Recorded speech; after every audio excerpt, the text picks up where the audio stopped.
What's up, my friends and film fandom, wherever you may be and however you may be watching? Thank you so much for giving us this little bit of your time. And look what Baldy decides to roll in right as I click go live. Talk about chasing clout. Good timing, Casey. Good timing. Now, again, this is just going to be a wide open show. Movies, politics, I don't give a shit. Tonight, anything goes. Anything you guys want to talk about. I'll find a few stories to kind of bullshit with. It'll be kind of a derailed light kind of thing. But, yeah, we're just here to hang out. Again, not really a scheduled show. Normal programming will be the next couple of days. But tonight, it's just hanging out. So, Dr. Nick, if you want to join, Foxtrot, if you want to join, I'll send you guys a link. I'm up to about 5-6 people tonight is my limit. So, if you guys want to join, reach out to me. I will definitely come let you guys know. Let me turn the music off now because I forgot to do that. But, yeah, again, tonight, I mean, there's a couple of things we can talk about, a couple of entertainment stories. But for the most part, I'm just going to cruise the internet and see. I'll change the layout a little bit and see what all is going on in the world. I'll start with with obviously some of the entertainment stuff first. Real quick shout out to the chat. What's up, Foxtrot? Good to see you, buddy. I was just actually just over your dad's house. Where the hell were you, man? Let's see, Dr. Nick. What's going on, my man? Good to see you guys. Check them out on Mondays. Their link is in the description below. I was watching them. I watched the last 10 minutes of their show Monday, but I always go back and check those guys out. I always do when I'm at work. But go check out Dr. Nick, the Garbage Man. Go check out those guys. Yeah, again, no agenda for tonight's show. Nothing. We're just gonna randomly bullshit. So I mean, where to begin? First off, let's go to my co-host, the Shape from Lone Star State, one of our usuals, our man Tex. What's up, brother? Happy birthday, America! Everybody get drunk now. Let's do this thing. Hell yeah! I just sweetened up my Coke with a little bit of the red label. So, Casey, I don't see a cup in your hand. Where's your drink, Casey? What are you doing? I'm like you. I don't drink alcohol like water. Well, why not? Alcohol, it has water in it. You know that, right? I mean, that's part of it. So technically, I'm hydrated. That's what I'm actually. You're doing. hydrated. So, yeah, I'm not drunk. I'm very hydrated. That's what I am. So it sounds much better. So. There's water in alcohol, so I mean, technically speaking, yeah. Right. Well, I mean, you have to make have alcohol to make. I mean, water to make alcohol. So there you go. And let's say you just put some ice cubes in it. It's healthy. It's all good. And of course, that nasally, sexy voice you hear is Casey Israel. What's up, brother? Oh, nothing much. Yeah, Tex told me he was heading that direction, and I died at the last part of Fortnite. I was like, hey, I'm gonna rush to get on the show. So, and I decided to finally, after like a month and a half, to clean myself up so I don't look like a bum. And well, I mean, I know you have your friend Homeless Jim. Were you trying to match him in your looks here lately, or what? What's the plan about it? Well, I mean, he had to do the backside, you know. I mean, I bet he does your backside. That's from what I hear. That's a regular thing. So, you know what I'm saying. Well, I got a question. I know Tex knows about this woman. Well, actually, we're doing this topic on Less Than Serious with the Rose on Sunday. Did you guys hear about this one YouTuber was having the worst apology video of all time? No. The worst apology video of all time? I watched part of y'all's show from Less Than Serious, but I don't really know who you're talking about. It was this one YouTuber that she has 3 channels that's like in the millions right now. And apparently she was sending her bra and panties to minors. So I'm like, ooh, okay. And this woman is not in jail. Like, I guarantee if I were to send my underwear to underage people, I'd be in jail in a heartbeat. If you ask the me. CDC in Atlanta don't want your underwear, Casey, much less anybody else. I'm just saying. why would you do that? Why would you send? Well, I mean, I know why, but you know, that's a sex thing some people are into. But you know, hey, I don't kink shame. Whatever, do what you got to do. It's all good. But like I was saying, it's like sadly that I feel like female. It's a double edge. It's a double standard. It seems like they can get away with something like this, or they can do something sexual like that and not immediately go to jail. Well, dude, Well, I'm not saying. Have you heard of the new film titled No Hard Feelings? It's out right now. Of the phrase, but no. Well, basically what it is. What's that, Frank? I'm just laughing at Casey's seeming ignorance about no hard feelings. Well, basically what it is, it's kind of one of those coming of age kind of films, but there's this 19-year-old guy. He's never been laid. He's kind of a nerd type, and his parents, who were well off, they hired this very attractive woman, Jennifer Lawrence is the actress, the girl that played Mystique in the newest X-Men films. She's like 32-ish in the film. Yeah. And they basically hire her to make him become a man, basically prostitute and like fulfill it so he can, you know, reach manhood before college, basically. And could you imagine it going the other way? You know what I mean? Well, I mean, they're both over age, so it doesn't matter, though. I mean, right, but my point is there is a double standard here. If they had made a movie about a 30-year-old man doing that to a 19-year-old girl, you know, it's probably going to be problematic. You know what I mean? Oh, guys, I hate to tell you this, but we got to clean up the language because somebody with very sensitive virgin ears is here. And that's the garbage man. What's up, Nick? What's up? Casey, we can't say mean things with Nick around, but I promised his mother we wouldn't corrupt him. You mean so I can't say fuck, shit, damn it, cock, balls, ass. I can't say any of those. No, my ears. Oh, my ears. Well, shit, cock, damn, fuck. Yeah, hey, you guys popped on. I'm like, hey, you know what? I'm gonna do a run in from north of the border to celebrate on July 4th with you guys. So, why not? I was like, yeah. So I'm trying to get a hold of Alex now. I'm seeing if he's home. Like, you should do a run in too. He's fucking awesome. Right. You know what? I just realized we're all freaking bald. I know, right? Hey, I'm wearing Freedom today. Freedom is growing from is growing from these politics today. Frank's hat is erect with freedom right now. Look how tall it is. It's just huge. I have cool hats for the important holidays. I have this one, obviously. I have my green stovepipe one that sometimes shows up on some of my profile pictures. That's the one. If I got that my sophomore year in high school at a party. And I always tell people that if that hat could talk, I'd have to kill it to keep it quiet because it sees things. So we are all bald. There's a good question. Like, are you guys a natural bald, or did you just bick it, or was it going and you're like, I'm just going to start shaving it? Yeah, that was kind of how it was with me. That was you? That was basically me. Mine started going and I just, you know, steered into the skid. And I liked it better bald. I couldn't imagine me with hair now. Like, I wouldn't want hair if I could have it, to be honest with you. I find it much easier. I agree 100%. Like, in school, I was having a flat top, and then my hair just kept on, like, cutting it shorter and shorter, and then eventually did bald.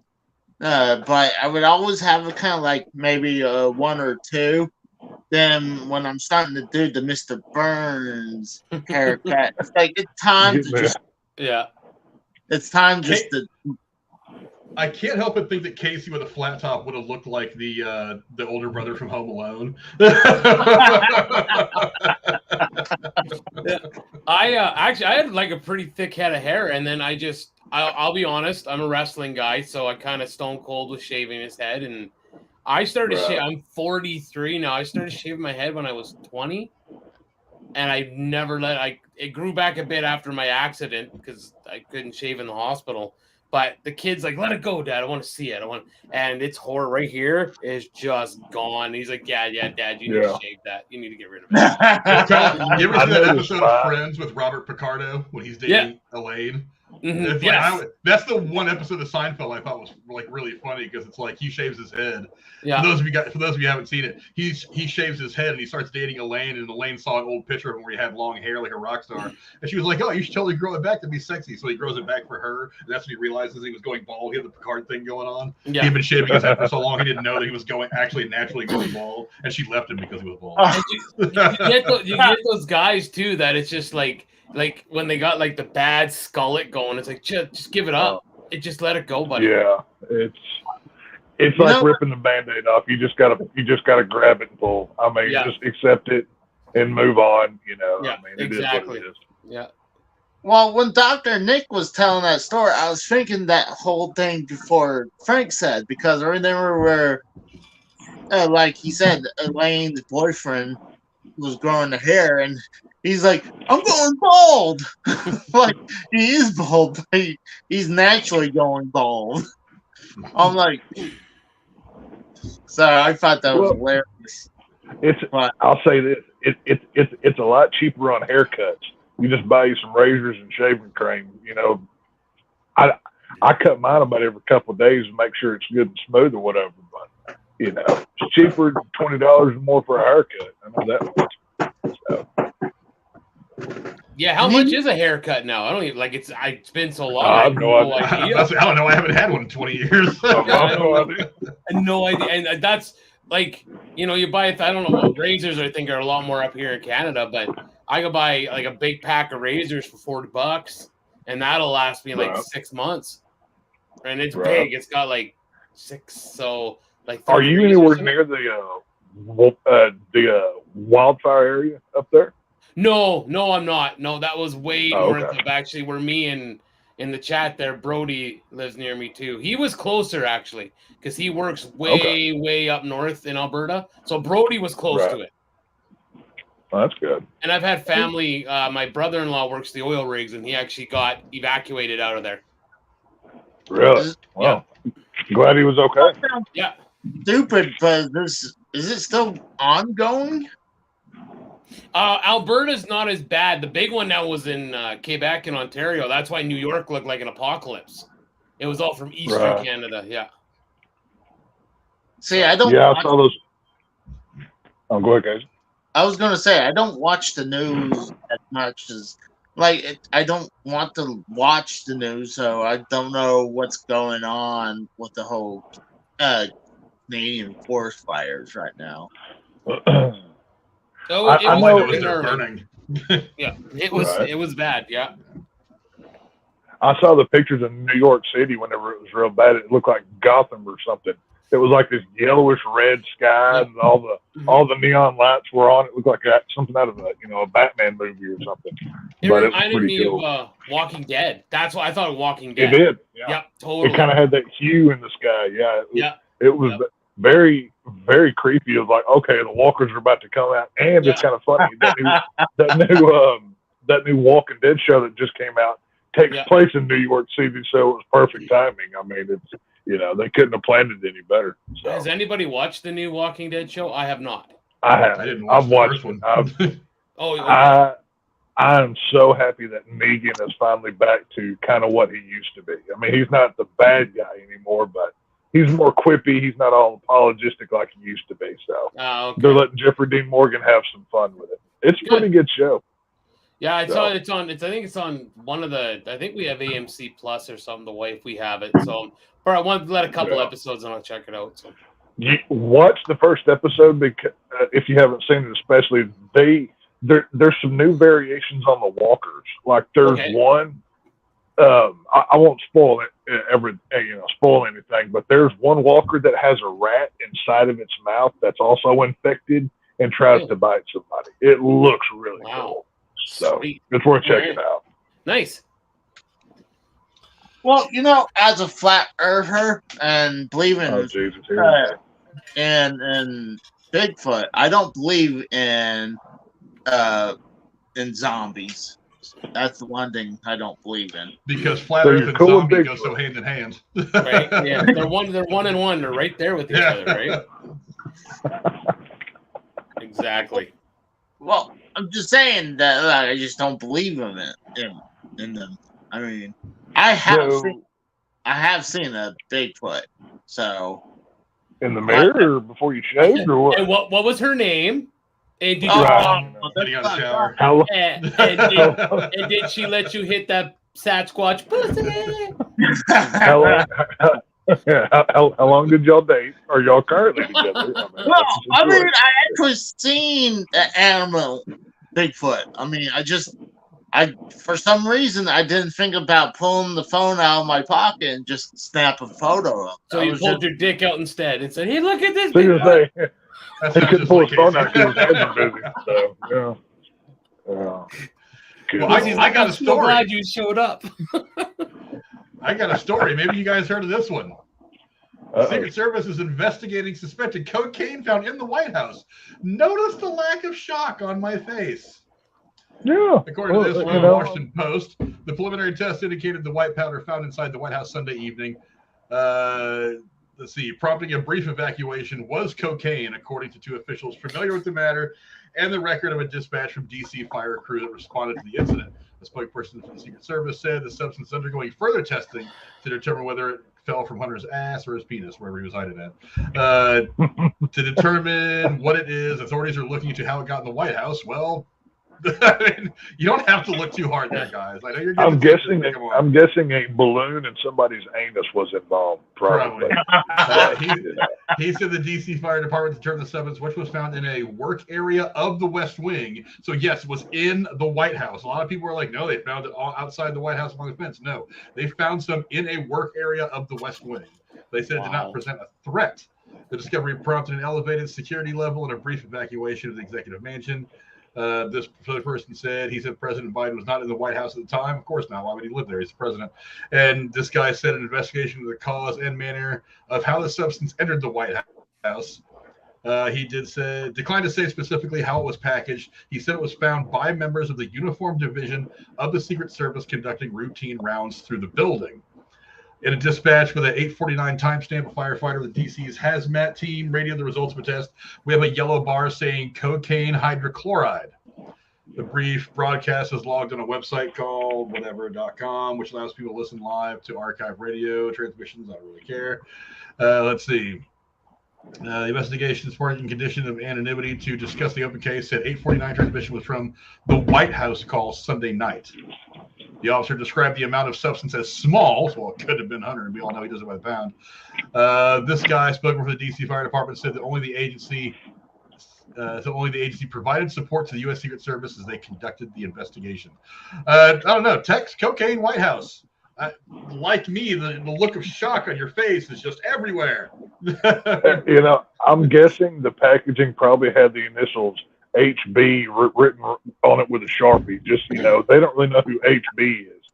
But I'd be willing to bet that's probably had, it on there or something. No, I mean, are we really surprised? I mean, whether it's Republican or Democrat, they're all, I mean, hell, whenever Clinton was in there, they had very bad smelling cigars, and nobody really knew why until afterwards. But, it's one of those things. I mean, did they really have to call the fire department and evacuate the White House for a little bag of Coke? I feel that might have been a little extreme. In all fairness, they don't know what it is as you first walk upon it. It could be anthrax, and somebody just dropped there thinking that Hunter was going to pick it up and take it to the White House.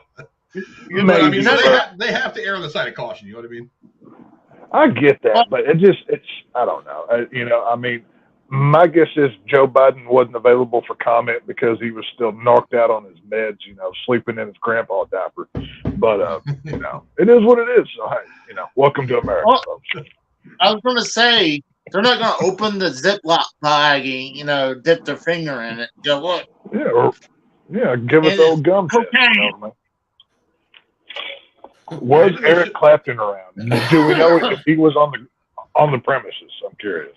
I was wondering, why didn't they just call Hunter? Because that he knows what that shit looks like. Just have him look at it and be like, hey, does that cocaine? He look at it and go, No.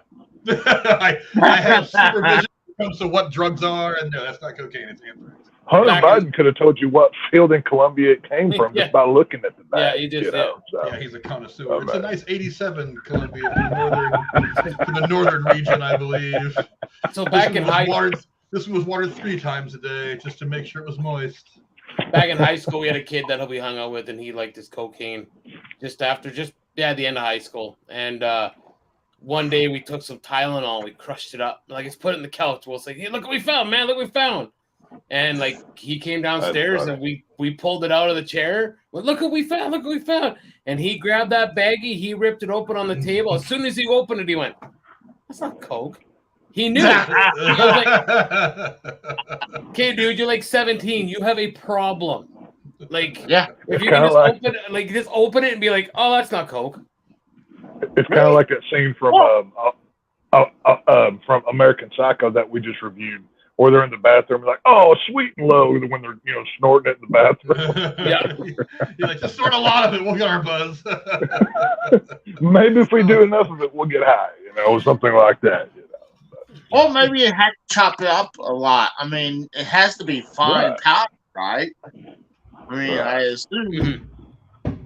So, obviously, you can't have little chunks of the medicine. You still have to kind of chop it all up. Well, see, one thing I did think about whenever I saw this story was maybe this is how we find out about if aliens are actually real or not. If we just go tell the government, "Oh, the aliens are carrying cocaine," they'll be investigating immediately because that's all they really care about.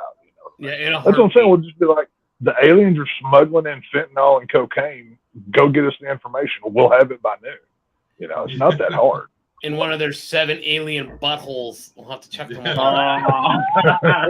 Klaxar's, he's actually a drug mule for the Colombians, So, yeah, it's not that bad. Yeah, I think that sounds like a great conspiracy theory. The aliens are bringing the coke in their 7 anal cavities. And Hunter Biden has to inspect them. Well, it kind of is true if you really think about it. I mean, foreigners are considered as aliens, and they transport a lot of that from cross borders. So they are aliens are bringing in drugs into the country. So yeah. Oh, who's that? Harold, that wasn't me. Our party tape was on the first, so. Shoot. Yeah, Brody's trying to remind us that. Come on, click on it, damn it. It's not a big deal. Whoever's in the White House, it's just cocaine. Much ado about nothing. I actually do kind of agree with him. I just think the timing's funny. Yeah. I find it hilarious that people shit on Hunter for coke, but Don Jr. is flying high in his show all the time. What show is he on? I didn't know he had Apprentice. I thought The Apprentice ended years ago. I think they let Arnold Schwarzenegger do it for a year and the ratings tanked, so they just canceled it. No, Don Jr.? Wait, does he have a Fox News show, maybe? He might have something like Newsmax or Rumble or something. I don't know. I don't really watch much Rumble. I just put our videos up there for some extra attention. But I'm not sure. The only time I ever seen Don Jr. on anything was The Apprentice. He was like the second, like his right-hand man in the judge, Right. Well, yeah, the difference between the two is that I'm not saying that Don Jr. doesn't do coke. I think it's in those groups of people, it's 50-50 when you get to that circle of existence. But I'm not saying he doesn't, but he doesn't show the obvious symptoms of some kind of use the way that Hunter does. I mean, because I'll watch the pictures of him, like the B-roll of him, like shaking hands with his dad, getting on Air Force One and stuff. And I look at him and I'm like, you look like you have a problem. You are obviously not. You may be a functioning addict, but you are not a high-functioning addict. Like I think Don Jr. could be. But again, I don't know. It's 50-50 that he doesn't. It's not like Trump Jr.'s had pictures of him come out with a crack pipe in his mouth either. I mean, so there's a little bit of a difference here. At the very least, he's hiding better. I mean, if Trump Jr. ever comes out with, a crack pipe picture, then I will hold him to the same standard. But until then, A is different from B. So. But you think with things when it comes to stuff like when it comes like in the White House, you would think this is stuff they'd want to like not announce to the world, because this is that stuff that just, you know what I mean, just feeds the machine of, see, look at the cokehead. And I'm agreeing, he's a cokehead. Right. But this is just feeding the machine, right, of splitting a country even more and more and more. Like, these are the things you think, hey, let's just brush this under the rug. And I mean, we went how many years without knowing there was a second gunman for JFK? Like, you couldn't at least let this go a month or two before it's everywhere. You know, just, it's the same thing with, like, again, I'm saying this as a Canadian looking down at this going, holy shit. Just like with Donald Trump and the video that Brody shared with us last week of him talking about secrets and shit. Which maybe we shouldn't be talking about this stuff right now, because this is going to break it even more apart than what it already is. And we have the same divide up here in Canada with the Liberals and the Conservatives. It's the exact same thing. Oh, I'm sure. Yeah, I was here. I know Justin Trudeau. He's not very liked amongst y'all people up there. He's very problematic. I've a friend of mine that I used to talk to a lot. She's from up there somewhere, and even mentioned, you know, starting out with a word with TRU, she automatically assumes Trudeau and goes to swear. Yeah. So, like, you know, our country is so fucked up. So once Ontario and Quebec have their votes counted, our votes pretty much mean nothing, because Ontario and Quebec are so big. I'm pretty sure our votes don't mean jack shit anyways. I don't think they do, to be honest with you. I really don't. Oh shit! I lost my sand. I just don't think it matters. I mean, God, like, when the popular vote doesn't really matter over what the electoral vote, I mean, that's just crazy. You figure the popular vote should be the most important thing, because that's what we, the people, voting for, right? Because really, do I have to explain to you why we don't go by the popular vote the way that I've explained it to Corey about 12 times? Uh-oh. But this is why it's important to go out and vote, though, because then at least you have the right to bitch. If you legitimately go out and vote, I agree. Then you can be like, you want to know what? I voted, and I don't like the guy that's in there now, so F him and F his policies. Then you have every right to say that. Yeah, like I said, I have a very Texan viewpoint of this whole government thing. I had it my way. Texas, it wouldn't even be in America. We'd be our own thing like we used to be. That's just how in my dream world, it would be a republic, not a state anymore. This whole government, whether it's Canada, America, whatever it is, it's, you know, all I know is it was honestly between the Trump years and the Biden years, the biggest difference to me is it's a lot more expensive to live under a Joe Biden than it was a Trump. So I want to go back to the Trump one because it was cheaper back then. But hey, you know, can we at least agree on this? Can we at least get people in the run for politics that, you know, aren't, you know, in their 80s? I mean, there's. Oh, I agree completely. Yeah. And that goes like, you could say what you want about Obama and Trudeau. But at least he's a young guy. At least Barack was like, he was well spoken, and you know what I mean. Like, when he would talk, you're like, okay, you're enunciating your words, and you know. But these old guys who is just like, go golf. Like, why do you want to do this very stressful job? If once you get to a certain age, we have to give you a competency test for driving, we shouldn't let you run the country. That's all I'm saying. There it is. That is the test right there. Yeah. I just want to point something out in the chat real quick. Casey says, are you guys hearing the fireworks going on? Casey, do you have your cell phone close to you? Oh. I would like you to go look at the date today and ask if anybody's hearing fireworks going on right now. No, I mean, can you hear it from my end? There's probably not a square foot of land in the continental United States in the lower 48 where you could stand with your 2 feet together and not look in one direction or another and see fireworks going off tonight. It's scorched earth right now, for Christ's sakes. Damn right. Right. We're shooting more bombs into the sky than we dropped on Laos and Vietnam. Right. Well, I meant from my end. Go ahead, Casey. Sorry. Because right now it's going off like crazy. Like there's mortars and shit going off right now. Yeah, I don't know. If there's fireworks in the background, I don't care. Okay.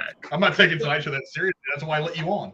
That's why it's funny. Like you said, Texas, you want your home world. It's like I'm not saying it because I'm talking with you right now, Tex. But when I used to go to the States as a long road trucker, it was like a different world. It was. Oh, it is. But then when I got into Texas, it was like a whole nother world inside of another world. I loved Texas. I loved it. Down here, we have a phrase, and it's actually on like T-shirts and bumper stickers. It'll say "American till we secede," and and it's said jokingly, but everybody's kind of okay with that idea. We're still holding out hope for that. About every couple of years, somebody gets a petition going, and it gets a good bit of signatures that gets proposed to the people down in Austin. But it's probably never going to happen. And you wouldn't think crossing an imaginary line. Like I'm only an hour and a half from the Montana border. Like I'm not that far. And you wouldn't think just crossing that line. It feels different when you go down south. It really does. Oh, it is. Oh, yeah, very different. Here, if you see a guy in the store with a pistol on his belt, openly carried, you're like, ooh, cool, I want one of those. Not a guy with a gun. A complete different identity. So, but even as a Canadian, I walked into a pilot in Texas, and there was a guy who had a 45 on his hip. It was there. And I was staring at it. And all he does, he goes, pretty, ain't it? I'm like, yes, sir. It was beautiful. It was just there on his hip, ready to go. And I was just like, I keep mine in the back of my pants everywhere I go. It is what it is. It's a normal thing. It's honestly kind of weird if you don't have one. I mean, most women keep it in their purse. It is what it is. But what you gonna do? Hey, I'm just curious. Tex, when you go to bed, do you keep a gun in your underwear when you go to bed? No, it sleeps next to me right on my bed, of course, as it should. No problem. I'm just curious. It's just a question. Now, I will say, I do... Go ahead. I'm just managing your gun being like in your underwear, but it's in the ass. That's why I managed how people put it in the back. He's like, do you holster your gun in your butt crack when you go to bed? Oh, Casey, what I do. My question is, Casey, why are you said you imagined seeing it. Why do you imagine seeing Tex walk around in his underwear? Before we get to the holster, whether he's packing, you're looking to see what else he's packing? Casey was wondering, is it a 380 or like a 5.56? What are we packing here? You know what I mean? So he was really curious about that one. I mentioned it's a 22. Dude, a 22 is not a gun. It's a child's toy. Like, come on, get a real gun here, Nancy. Let's go. So Brody's asking a question that he asked you guys the other night on your stream, Nick. He says, better Sly series, Rocky or First Blood Rambo? I don't know. Yeah, I know. I missed that one. Ooh. I like Rocky myself. I got to go Rambo. I've always liked Rambo better than Rocky. I'm gonna fault to Rocky because I never watched Rambo. Really?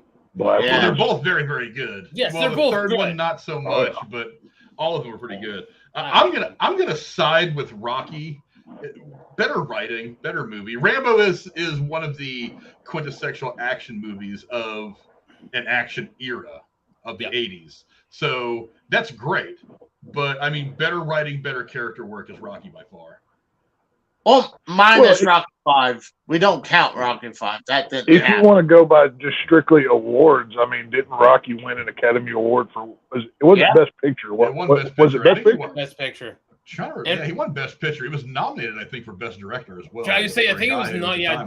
Directed for. Yeah, I think so. Yeah, I mean, but if you just want to go by strictly award level, you have to go Rocky. But what I prefer better, I've always enjoyed Rambo over Rocky. I've seen all the Rocky films except for the newest Creed and which was it, Rocky Balboa, where he comes out of retirement? That was actually a much better movie than I think a lot of people give it. I never saw that one. I never went back to watch that one. After that Rocky V mess, I pretty much wrote the whole series off. But no, this one has all the feel of the first Rocky movie. It's actually really good.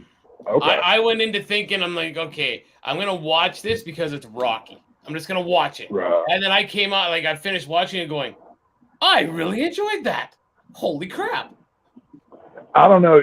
Well, actually, if you put a gun to my head and said, pick one Rocky movie, I'm going Rocky IV. I think that's the best out of all of them. I think that's my favorite out of all of them. You know what I mean? Okay, so Rocky was nominated for 9 Academy Awards. Wow. It won Best Picture, Best Director for John G. Albinson, and Best Film Editing. But Sylvester Stallone, Talia Shire, Burgess Meredith, Burt Young, all nominated in either the Best Actor, Best Actress, or Best Supporting Actor categories. You guys know what it was. Wow. Stallone got nominated for writing the script for Best Original Screenplay. Wow, Stallone got nominated at the BAFTA Awards, which are kind of like the European Oscars. And he actually won the gold, and it actually won Best Picture in the Drama category at the Golden Globe. And of course, all the actors were nominated again. Right. Wow. So I mean, it won its awards. It won its in an era where movies were a lot harder to get that kind of recognition too. Nice. Now, if you wanted to change that question a little bit, and you wanted to throw Predator in there, I think Predator beats either of them every day of the week. I like you already. Predator's one of the greatest I movies just ever met you. made. Well, I will argue that Predator is the best action movie ever. Oh, 100%. There's no argument. Yeah. And I actually have, and to back that up, I have a friend who lives in Ireland. An Irishman says the exact same thing. Best action movie ever, Predator 1. The best action movies for me it's a toss-up between Predator and Roadhouse. Now, I love both of them. I love some Roadhouse too. Yeah. Both of those films are quintessential. I mean, just guy movies. If you haven't seen those and know them by heart, you need to go watch them immediately. Yep. But just great films. If I had to choose between Predator and any of the Rocky movies, I gotta go with Rocky movies still. Well, I mean, I would go with the Rocky movies on quantity. I mean, even if you take out the 5th movie, which is not that great, you still have a lot of good Rocky movies, especially if you do include the Creed movies, which I think are actually really good. Me too. I agree. But I mean, I didn't mind most of Predator movies. I didn't mind most of them. The Predator movies. I think the Predator series is really Predator 1 and 2 are really good. Predators that was made by Robert Rodriguez in the early 2000s is really good as well, but it never got legs. I think that came out in 2010 or 13 or somewhere in there. But it was kind of a callback to what the first one was. But it was always Team Alien or Team Predator. Which one do you like better? I always was a Predator guy. But I mean, they're just great action films from with that had that 80s feel to them. You know what I mean? Yeah, most definitely. See, thing is, if you ask me, Predator is not very realistic. At least with Rocky, we had in Rocky 4, we had that robot maid. I mean, that's very realistic. Which cut of Rocky 4? Because there's the extended version kind of removed the robot quite a bit, I believe, right? What? Why would they want to do that? I mean, the robot maid. I mean, that was Paulie's sex toy. Seriously, you just want a robot sex doll. That's all you want. That's what he wants. He wants one of them. That's all he wants. Yeah. So he just wants a video game he can put his dick in. So. Just said that. I can agree that Alien vs. Predator fell super flat. And I was really looking forward to it. I was super excited, kind of like Jason versus Freddy. I was like, "Here we go!" And it was like a fart in church. You're just like, "Well, Freddy versus Jason came 15 years too late." That's that film's biggest problem. And the guy that directed it was he was an Asian director who had never seen any of the Nightmares or Friday films. He had to go watch all of them prior to directing. And he turns Kruger into like a kung fu master in the movie. Yeah, he didn't know what he was making. I mean, Alien versus Predator. you can't do Alien or Predator on a PG-13 scale. It just doesn't work. They're too violent of stories. You know what I mean? Well, the sequel was even worse, if you ask me. No, the only cool part about that movie was seeing the alien that was made out of the Predator, where it had the Predator skull. That was the only redeemable factor for that entire film. That other than that, who gives a crap? So on Rotten Tomatoes, for the record, Freddy vs. Jason has an approval rating of 42% based on 162 reviews. The critical consensus reads, fans of the two horror franchises will enjoy the showdown, but for everyone else, it's the same old slice and dice. For Freddy vs. Jason, I'll say this, though. It's not a good movie, but it is on the top of my list of good, bad movies that I do enjoy watching. When I want to watch something that I don't care about, that I just want to see some cool. It does have some cool kills in it. When Jason Voorhees takes that bed and turns it, folds it up with the guy in it, there's a lot of, when he comes walking out of the cornfield, covered in fire, that just looks so cool. The visuals are great in Freddy vs. Jason, but it's not it's kind of like Jason X. Jason X is a horrible Jason movie, but it's a good, bad movie to watch. You can laugh at it and have fun. And that has my favorite kill in it, when he does the freeze-dried face. The one in the Saint? Yep. That's a good one. I think that's everybody. That's a good one, yeah. Well, I gotta say, the sleeping bags was pretty good, too. The girl from Seven, and then when they're doing it in the hologram, and he's just bashing the shit out of her, and she's laughing still, and he finally just throws the bag on the ground because she won't die. See, I love the Friday series, but my favorite of the Friday is the 2009 reboot. I'm sure you've seen that one as well. I hated it. I hated it. Really? Didn't like it. That movie to me is the best part of the first four put into one story. That's why I didn't like it. Really? Okay, I get that. I don't know. To me, it's my favorite. I loved it. I saw it in theaters probably 4 or 5 times. I was there for the midnight opening on that movie on Thursday night. I couldn't wait for that to come out. My favorite Friday is number 6, Jason Lives. Oh, right there in the middle. Me and my host actually co-hosted a kind of a watch-along / talk about it. Yeah, that's both of our favorites. So I do think 4 through 6 is the best of the original Friday films. Even though Part 5 doesn't technically have Jason, you have Roy in it. I still think those are the best Friday films out of any of them. I mean, was it Part 6 where they really cracked down on the violence and the nudity, or was it 7? I can't remember. 7, because there were still some titties in 6. But 7 was where the psychic chick. Oh yeah, where she revives him thinking it's her dad. Yeah, and then their dad. I mean, and if you watch a special on that, they talk about how their budget got slashed. That's why her dad didn't look like he was dead when he. Spoiler alert! When he grabbed Jason at the end there, because they didn't have the budget to do it. If y'all haven't seen, is it Camp Crystal Lake Memories? It's like a 6-hour documentary of the behind the scenes of every Friday movie. Y'all need to go watch that. It's on streaming somewhere. But they literally break down all 12 of the Friday films from 1 till 2009, and it's worth the watch. But now, are you excited for the TV show Camp Crystal Lake that's coming out on Peacock? What do you think about that?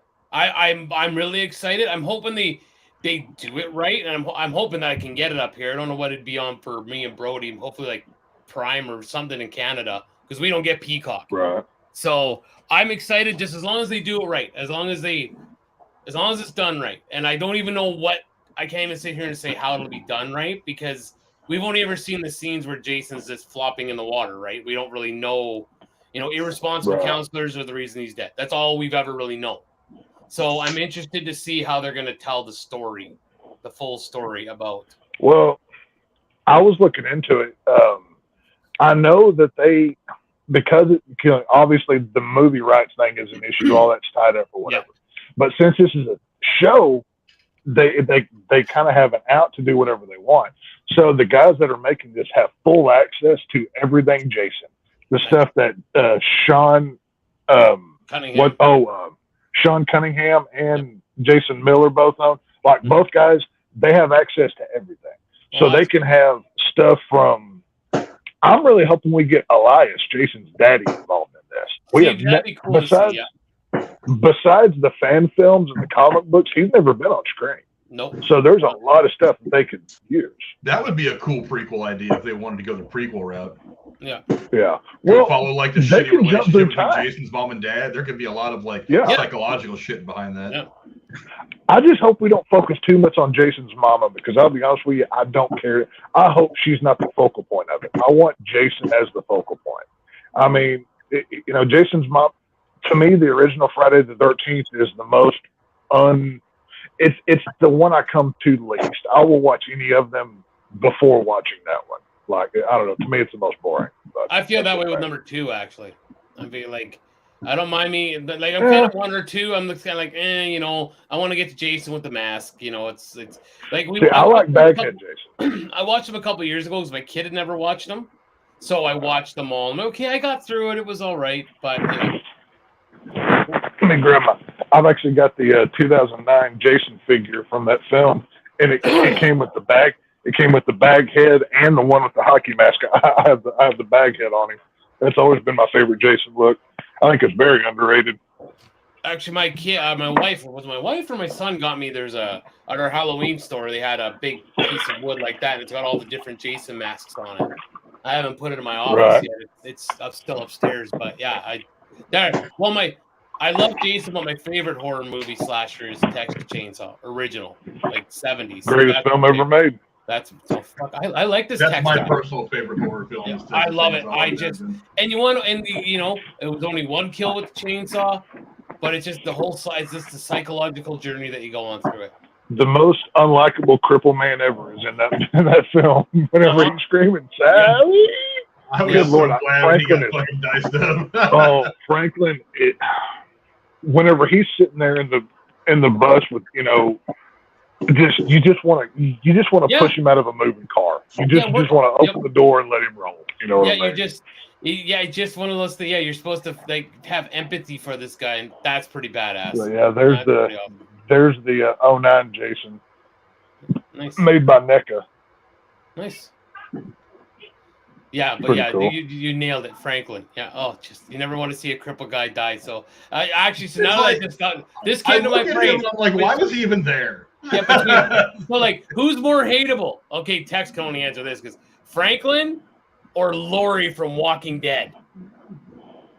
I hated her. I didn't watch a lot of Walking Dead. I hated her. That's why I said this would be Tex. I hated her so much. Considering Lori was a cheating whore, I don't know. That's kind of a toss-up. You know what I mean? I think we always just where's my son? Bitch, it's a zombie apocalypse. How do you not know where your son is right now? Right. Every time you turned around, the bitch didn't know where her kid was. I don't know, Franklin. I mean, I'm a slasher guy. Frank knows this. Casey knows this. That it's my thing. It's my favorite kind. It's my favorite kind of film. Dude, we can't shut Tex up about horror. So horrors. Either. I love both. But I mean, this August I'm doing some work down on the coast, and I'm actually going through the town where the gas station is from the original Texas Chainsaw film. Nice. So I'm going to swing in there, and they've got a whole bunch of original stuff and everything else. I'm excited for. So. Excellent. See, I've heard that you can see the house, but it's all like blocked off. You can't get to it anymore. Well, no, the house from the 74 film was bought and moved to Kingsland, Texas, and it's a restaurant, so you can go eat there. Oh, okay. Just like the gas station, you can go buy barbecue at the gas station, just like in the movie. That's now, great. The house from the 2003 film is a private residence. That's what I think it is. Off.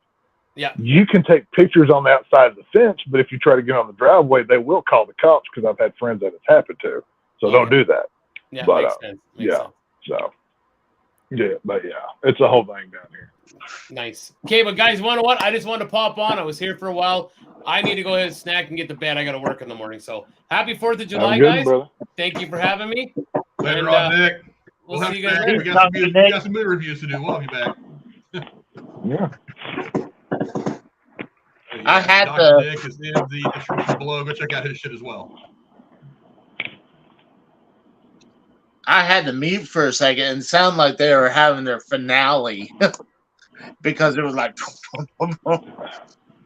Yeah, So, I'm really tripping Casey, fireworks everywhere. Casey, on your clout meter, how much have you gained so far since you've been here? Like, what percentage have you obtained? I mean, personally, or done like sold like subs from Frank. Like, I mean, I'll have to like shout out my channel and like flash it to do that. They're gonna be like, "Who's this Casey person? Why is this?" Well, if you were really dedicated, you'd go get you a Sharpie marker and draw the name on your forehead. That's what you'd really do. Be a walking billboard, you know. Just Hey, saying. dude, I would do that. Like, if someone wants to promote. The only thing is, I wouldn't do it with a Sharpie because, I mean, I don't want to show up at work with that on my head. But, now you probably misspell it halfway through. So. Well, that's true. Good point. I'd be like, it'd be really hard to do it backwards. It would take me forever. In case you put two S's and it said Cassie is raw or something. He'd misspell it, you know what I mean? Or it'd probably be like a backward S. It's like, is that right? It'd be two S's next to each other. That's what I'm saying. Cassie is wrong. Goodness gracious. So, Casey, you obviously avoid Frank on Fortnite because you're scared of his master skills. So, since you're here, I'm going to pin you to the wall. Why are you afraid to lose? Because you suck, or what? I'm just curious. Actually, I have more solo victories than Frank does. But I think you play this game every waking moment. I play 2 games a day. I mean, used to. I would say used to. Yes, I'm kind of right now. I've been playing the new Zelda game like a lot. I think I got at least 80 hours in that. So that's what's been taking me away from Fortnite. So you have a built-in excuse. You're playing another game. Yeah, pretty much. It's true though. And plus, I'm building my own content. Like, I'm trying to play this Atari 5200. So, honestly, the last few days I can't do that with fireworks going on. Like, but I could not record any gameplay. But that's why you should go out into your neighborhood and knock on everybody's door and be like, "Hey, I'm a very important YouTuber. Casey is raw. You've probably heard of me. I'm trying to make content. You need to shut up." I mean, just take all this imaginary clout that you think you have and throw it around a little bit and see what happens. Your house probably won't get egged or air let out of your tires. It'll probably be great. Or get freaking robbed. I mean, the neighborhood won't use your yard as a pooping spot for their dog or anything. Oh, God. Well, I mean, I was thinking my job, they do this where, like, they promote their employees. They're like, oh, this person does this, they've been here for this long. I was like, I can promote my channel on there. But then again, I'm like, then I had to be super careful what I say from now on.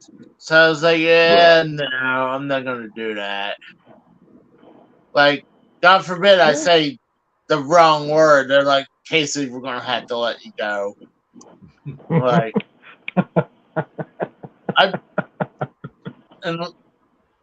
I don't want to get fired for something stupid. By the way, I was talking to AJ. I'm sure Frank knows about this. I told him about how YouTube, you have to be really careful what you say nowadays or you get shadow banned. Like certain shadow words. banned anyway. What? Has it always been that way? It's always been that way. Yeah, but it's not even You worse. talk about Hunter Biden's laptop and they start killing your channel. It's like they've always been that way. Right. Well, I mean, Now we can talk about Hunter Biden's lost bag of cocaine. You know, we have something new to talk about now. So. Hunter Biden's lost bag of cocaine and his illegitimate child. Oh, hey, talking about that, do you think they drug test anyone important at all? Like, I assume the president doesn't have to get drug tested, but what about like his staff? Oh, the staff probably goes through regular drug tests. See, I've always assumed that you had to be on drugs to want to be the president or work in Washington, D.C. I've always thought it went the other way. So, I mean, that's kind of like the most thankless job ever. No matter how good you do, the best you can ever get is the 50% success rate. Like, you're never getting, like, if this was like a school paper, you're not getting an A. At best, you're getting an A. So, I mean, it is what it is. And I thought, at my time, I thought Clinton was probably the best president I known. But now you're starting to hear some. You're on something, right? Derek Hansen in the comments says, "Oh man, Casey can't drop no N-bombs." That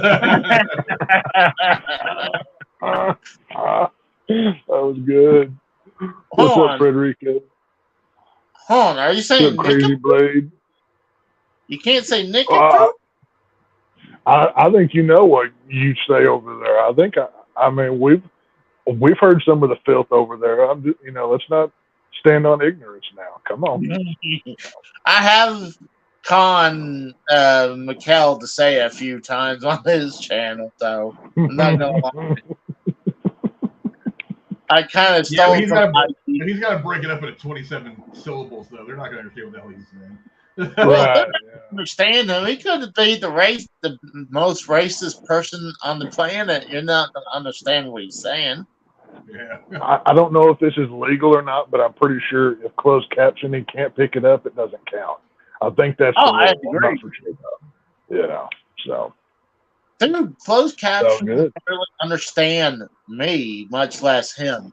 I guarantee you, they're like, what do they call it when they can't understand what they're saying? Like, is it intangible or whatever they call it? Intelligible. Inaudible or something? I don't know. So that's what I would just read from Miguel. They're like, if it garble. I mean, I love Miguel, but good God. Like, sometimes I wish there's closed caption on live stream. Why? They wouldn't be able to figure out the fuck you said. Audible. I would just go in quotations and be like, we give up. We can't. Oh, no. I know how we can advance our YouTube channels. I've been seeing this a lot, like, in like the bottom corner of the screen down here, right? And when somebody's talking or whatever, they'll have like a little circle and they'll have somebody doing sign language or something. We need to have somebody who does sign language in the the corner of our YouTube deals, so we're all like inclusive and whatnot, so we can be like ahead of the curve. You know what I mean? So we need to find somebody with sign language or somebody who's willing to fake it and just whatever. Either way, we can do it. But we got to figure it out. Hold on, what's the point when you can just read the closed captions? Unless you can't read closed captions. They may be illiterate too and not know how to read. You know what I mean? It's possible to be deaf and illiterate, so. That's true. Just like a Casey. I'm just saying, I think we're defeating the purpose when it's easier for you just to put on closed captions. I mean, I put closed captions on stuff all the time, and I have some hearing loss, but sometimes I like looking at closed captions. I've done that. JSP. Closed captions. What? JSP in the comments asked a question. It's gotten me to think. What's your favorite movie that's so bad it's good? That's a good question out there. Oh God. Let's see. So bad it's good. God, I don't know, Frank, what do you think? As much as I think it was very poorly put together, I still like watching Battlefield Earth. Oh, that thing is a travesty. That's nothing but it's a weird movie that, you know, it was ill-conceived, but I mean, it's a great concept. Aliens have been running the world for, you know, fucking 1,000 years, and now man's got to fight back. It's the year 3000. That all kind of hits, but it was just really bad execution. Wasn't that basically like they took a lot out of the what's that cult that he's in? Scientology. Wasn't that very tied to that? No, actually, that book was written by L. Ron Hubbard, and it was funded. Okay, that's what it was. Yeah. But a lot of critics have said, they're like, you know, despite its ties to Scientology, the movie kind of stands on its own. There wasn't really a lot of ideology in there that aligned that much with Scientology. So, I mean, for what that's worth. Well, I figured out. It took me a second to figure out mine, but people are gonna shit on me on this one. But the X-Men Origins was Wolverine movie. Wolverine. Yeah, or is it not? Okay. Or is it X-Men Wolverine Origins? It was X-Men Origins Wolverine. Yeah. That movie wasn't very good.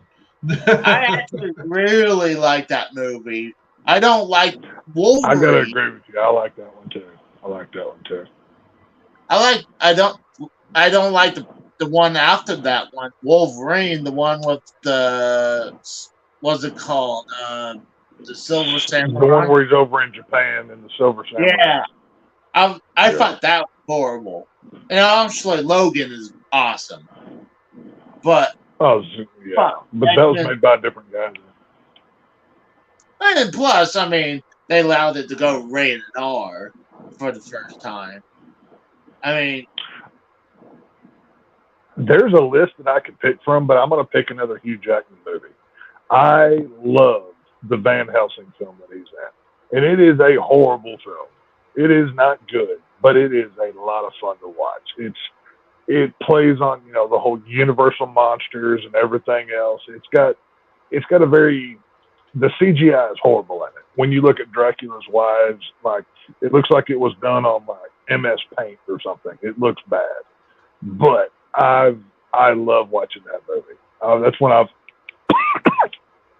it's one that if I want to watch a good bad movie, that's one I've always gone to. It's a lot of fun to watch. But you could pick many of the B movies from the 80s or the 70s, and I could also say that as well. You know how those things go. Foxtrot says Godzilla, and I'm assuming he's talking about was the 97 one with Matthew Broderick from 99 or whatever? Yeah. If he's talking about that one, I kind of agree. I mean, it's considered bad, but I actually enjoy it. Trying to remember. See, that's the one where Godzilla lays eggs in Madison Square Garden, right? Isn't that one? That wasn't a hateful movie.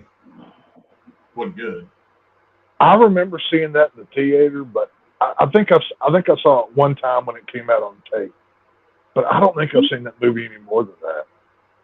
He said I don't know if I have it on DVD or not. He said the 2014 Godzilla. Oh, he's talking about the newest. Oh, okay. He's talking about the one with the guy that played Walter White, Bryan Cranston. That's the one. Oh yeah, the newer ones. Yeah, those aren't bad. Yeah. The 2014 Godzilla, I didn't really like that one as much, but Godzilla King of the Monsters, I adore that movie. I've always loved that one. You had, you know, Ghidorah and all the other monsters in it. That one's worth going back and watching just for the monster fights of everything going on. Then they had, because let's see, that's the MonsterVerse with Kong, Skull Island, Godzilla, King of the Monsters, then Godzilla versus Kong or whatever. Like I said, the 2014 one, it's not great, but King of the Monsters amazing movie to watch. I hadn't seen 14 in a while though. I might have to go back and watch it. It's not too bad. Yeah, it's crazy. That video game that goes on PS4 that came out, it was horrible. And So right Night now, Watch Zone. what? What did I watch? Oh, I was saying howdy to Night Watch Zone in the chat. He's another he's another horror. He does like scary movie YouTube. I watch his stuff a lot. I've actually talked to him. Go check his shit out. Yeah. Yeah, I've spoke with him before. He's a cool dude. But yeah, I don't know. Go ahead, Casey. I was saying I'm thinking that's about the same time frame they released the PlayStation 4 version of that Godzilla game. It was so horrible. I guess it sold horrible too. And now the game. Now was it a movie tie-in or just another Godzilla game? I don't think it's a tie-in, but I could be wrong. Okay. I don't remember much from 2014 Godzilla because I watched it. It's okay. Most movie tie-in games never come out well. Like most of them suck. Very few. The last one, the last movie tie-in game I played, it was for Batman Begins. They did a Batman Begins video game that was the plot of the movie, just in video game form. And that's let's see, what year did Batman Begins come out? That was 2000. Like mid 2000s. Something like that. So I'm guessing I probably played it on PlayStation 2. I can't remember. Yeah. But it was very formulaic. You basically, once you played through the story, it was literally the plot of the movie, because this was the game that came out prior to the Arkham games for Batman coming out. It came out right before that.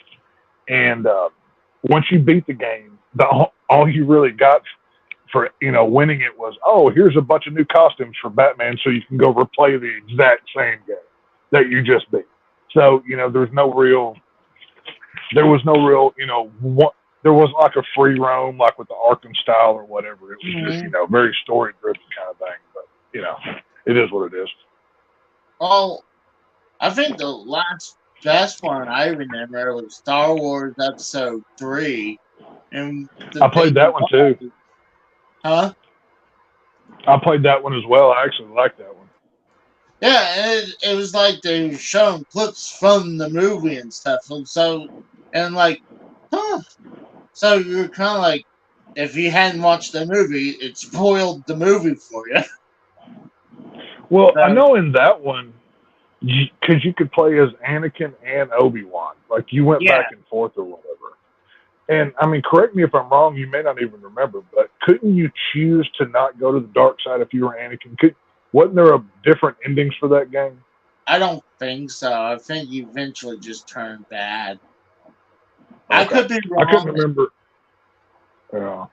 I could be wrong, but I think it just follows the movie. Yeah. But that game took forever to beat, though. I do remember that. Like, that thing was massive over that. There was a lot to it. But then again, I've always been a fan of the Star Wars prequels. I mean, that's always been, I've always said that's my Star Wars. The episodes 1, 2, and 3, I like that best out of any of them. But I'm in the minority there. So. Well, you know what? I think it's starting to get more love, especially people starting to hate the recent. Considering what Disney Star Wars is, I mean, it looks a lot better. You know what I mean? So. I mean, I wasn't a fan of 1 and 2, and I thought 3 was great. Oh, Revenge of the Sith was great, huh? I just didn't like how lovey-dovey the first 2 was. I can understand you gotta get where both Luke and Leia, how they got into the picture, but it was like, oh, God. Oh, well, freaking Padme is a freaking Padme? What? She's a freaking groomer. Padme. She's a groomer. If you really think about it, she met. Padme's a groomer. Oh my God! I've never thought about that till just now. That's Well, funny. think about it. Like she met him when she was a child, like elementary age, and becomes a teenager, late teenager. So, But people age different in space. You should know that as a flat earther. Six to say, I don't know the age of consent in a galaxy far, far away. Yeah, I'm not the sure age how of that consent on works. Tatooine was way different. It's okay. Don't judge him. no, still, I think she's a groomer. But you gotta really think about it. Like the Star Wars is not completely innocent because Luke and Leia got kissed. And which one was that? In 2 or 1? Episode 4. And that was in the original Star Wars, yeah. So that's how you get some heat, Casey. Go to these Star Wars YouTubers and just talk crap about how Padme was a child groomer and get everybody to hate watch it. That's what you need to do, dude. Nobody calls Han a bitch.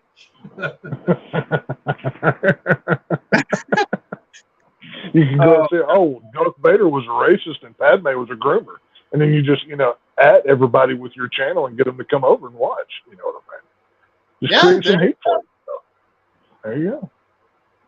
I just found out because how fast that Anakin grew up from that being a child, and like how long did it take between 1 and 2? Like a few years. Long enough. Long enough. You know how to throw his dick around. The kid was 86, and when Anakin was in the second one, he's like 18. So it was definitely not. Well, to be fair, I don't know if you could necessarily call her a groomer because he did most of the chasing. She was like, "No, we can't do this. You're a Jedi." But so she resisted more than she grew. If you really want to argue that case, that's a good point. So, I mean, maybe Anakin just had a thing for older women. He can't help himself. It is what it is. So, and we never saw. It wouldn't be like, "Oh, hey, young Anakin, you want to come to my island and hang out?" Like we never saw it. So, it wasn't like an Epstein thing, right? So, I don't know, mate. Like I said, I don't know what the legalities of Tatooine and the Star Wars universe are, but I don't think we need to label her a groomer just yet. So I don't know. We'll see. Well, you know what? I kind of agree because you are right. He was chasing her. She wasn't doing any of the chasing, so I didn't think about that.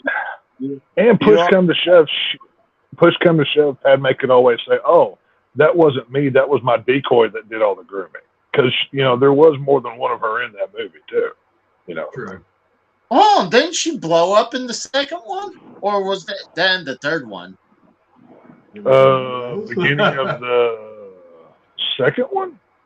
Yeah, because I think because she's no longer queen, and now she's going to be senator. So Casey, with your extensive Star Wars knowledge, what's more problematic? The incest between Luke and Leia is your first option. Yeah. The alleged child grooming of Padme, or Jar Jar Binks.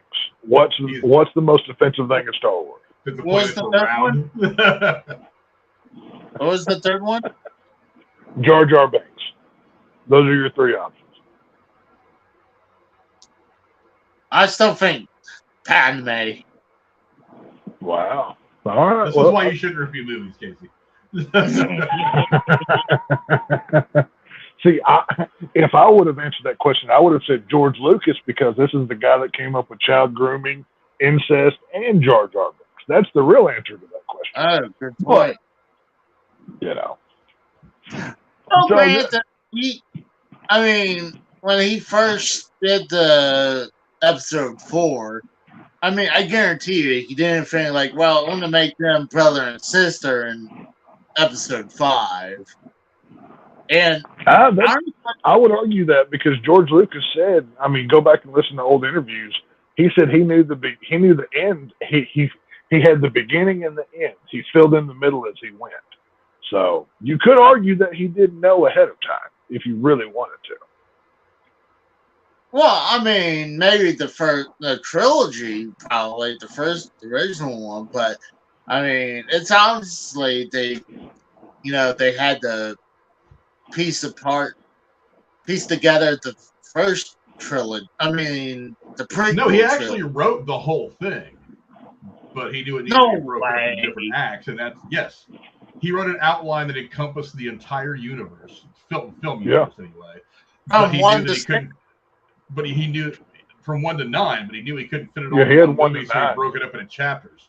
So he had always, but he arranged the chapters in a way that if he only made the one movie, they would all still work. Yeah. Because at the time he was making Star Wars, he didn't know it was going to be Star Wars. So. Whenever he sold it to Disney, I forget how many like scripts or ideas and stories that he turned over to him. That who knows if they ever got used, I don't know. But he basically gave Disney the entire layout, and they either used it or threw it out the window. Who knows? With how it turned out, they probably threw it out the window thanks to Rian Johnson and that whole nonsense. But it's just it. Now we have what Star Wars is today, which is a joke. I mean, it's dang near unwatchable in my opinion. But what you gonna do? Honestly, I'm gonna get hate for this, but I didn't hate the later trilogies. Like, Force Awakens was really good. The last two missed the mark really bad. Just really bad. It really J.J. Abrams, whenever he did Force Awakens, he set it up to where it could have been good, but then he walked away. And when Rian Johnson took over, it's like he never watched The Force Awakens and just got the cliff notes of what happened and did his own thing. He ignored so much he made Luke the most unlikable hero ever. I mean, how do you have Luke, Leia, and Han in the same film and you don't even let them have one scene together? Yeah, that was one of the big missed opportunities of the film. That makes I'll never understand that. I mean, that's like a once in a lifetime thing. It would have been good, but I was happy with having Luke at the very end because it was the pop at the very end, if you ask me. Because, you couldn't wait to see what's going to happen with the second, I guess you would call it episode 8, what happened. So. Well, I mean, obviously we know, the politics that have gone into many of the Lucasfilm ideals that have been pushed. I mean, it's even in the newest Indiana film that we're going to be talking about here on, tomorrow night or whatever, which I can't wait to crap all over that thing. But, oh, dude, it's going to be a righteous, fatality for Indiana Jones. And I hate to beat a dead horse and be that guy, but the Kathleen Kennedy effect is very strong with Lucasfilm products. She's not long for Lucasfilm. I think they're going to get through Comic-Con this month, and they're going to kind of quietly announce it. Is there any Lucasfilm IP that they haven't crapped upon completely? I think they've killed their own catalog now. I'm pretty sure. They're getting there, yeah. Well, they're getting there. It's bad. It's bad, dude. I can't think of anything else. I mean, Indiana Jones and Star Wars. But I do want to get into this question real quick, since people are hanging out with us and stuff. We're doing pretty good tonight. Has anyone here, it says Derek, has anyone here ever watched a movie called Underwater with Kristen Bell? I've never heard of it, to be honest with you. So, no. Never heard of that film. Kristen Bell, that's the blonde actress. I forget. Let's see. She was in the opening kill of Scream 4. She was the killer, but I can't remember what else she's done. But no, I've never heard of Underwater before. That's a new one, Derek. What kind of film is that? Well, honestly, underwater. Probably a thriller at least. I don't know. Right. I'll have to look into that. If this film's not underwater, I will be disappointed. Right. You wouldn't know what the hell you're watching anyway, Casey. JSP says Lucas did not have everything planned out in advance. Making Luke and Leia siblings was a decision made after Empire was made. Yeah, certain details. I'm not saying he had the entire thing written from first scene to closing credits. He had what's referred to often as a treatment. It's not really a full-size script. It's just you write out the bullet points of the story in kind of readable form over the course of 3 to 5 pages. That's kind of what he had written out, and as he expanded on that, he decided he couldn't fit it into 1 or 2 films. He wanted to create like an epic thing, but he started out with chapter 4 for whatever reason. I forget the reason I heard him give, because he thought that those chapters were going to be the better ones, and he wanted to get to that one. And then eventually he could make the 3rd chapter, and then J.J. Abrams expanded onto all the like other stuff, kind of build on the lore and some of the stuff that he had written. That's how I saw Lucas explaining it a long time ago. But this was before he sold everything to Disney. Let's see. JSP says Force Awakens decent at first, but like everything else, it does not maintain rewatchability. I think it does. I mean, I put it up there with the original trilogy, but not like 3rd. I put it 4th. It's my 4th favorite Star Wars movie. I wouldn't put it that high. I haven't revisited it. I think it would be looked upon much more favorably had the other 2 movies been good. But the other 2 movies are so disappointing that I think a lot of people, there's like the stink that kind of sticks to the other movie that was still good. You know what I mean? So maybe, I don't know. Let's see. Here's another loaded question, JSP says. I'm sure I've asked before, which era of movies has more rewatchability, this century or the 80s? Oh, the 80s by far. I mean, even the obscure B stuff from the 80s is classic now. You can't tell me that a lot of the obscure B stuff from today is going to be classic 20, 30 years from now. Oh, definitely. Well, the 80s films, you know, and it's not, I'm horror is what I go to, but even the non-horror stuff, E.T., so many, you know, The Breakfast Club, Goonies, the 80s films have a heart to them that after that decade, they kind of lost. I mean, I think the answer is the 80s. If you want to go for a round answer, I'd have to agree. I agree. Okay, so for a little clarity, Night Watch Jones says Kristen Stewart was in Underwater, not Kristen Bell. But he also says, and this is somebody whose opinion I trust, Underwater is a great film like Alien in a way. That's pretty high praise. That guy's not going to throw that praise around for nothing. He also says I've never been a Kristen Stewart fan, but I'd check it out if he recommended it. Hold on. You wouldn't take my word on ratings? I mean, no. Every film review you get a 9. Come on now. Hold on. I really enjoyed Creed 3. I thought it was really high up there, and I thought Flash was great. So I mean, I don't know why Flash is getting the hate minus that main character. I can understand why, but him being the child groomer, but the movie to me, I thought was awesome. So, I've made my feelings on Flash very aware. So, you know, and I might go ahead and watch Indiana Jones, even though I'm hearing really bad stuff about it. It's not a terrible movie. It's not a great movie, but it's not terrible. The Indiana Jones stuff is good. The rest of it's really disappointing. Which one would you say is better, Flash or Indiana Jones? Can I just kill myself? Is that an option? Can I just eat that bullet instead of watching either one of those? I won't spoil my thoughts on Indy till tomorrow, but just leave after the first 20 minutes. That's all I'll say. Just walk. It doesn't get any better than that. So I tell you, it's bad when you had to de-age your main character. I'm like, why don't they just? But it was just for a scene. It wasn't for the whole movie. I don't have an issue with the de-aging. That's part of the storytelling that they did. That's not the problem. Oh. It's the rest of the movie that's the issue. I thought when I was here, and I thought they were acting like they're going to de-age him during the whole movie. No, after the first 20 minutes, he's back to old man. No. Oh, okay. Well, that makes sense.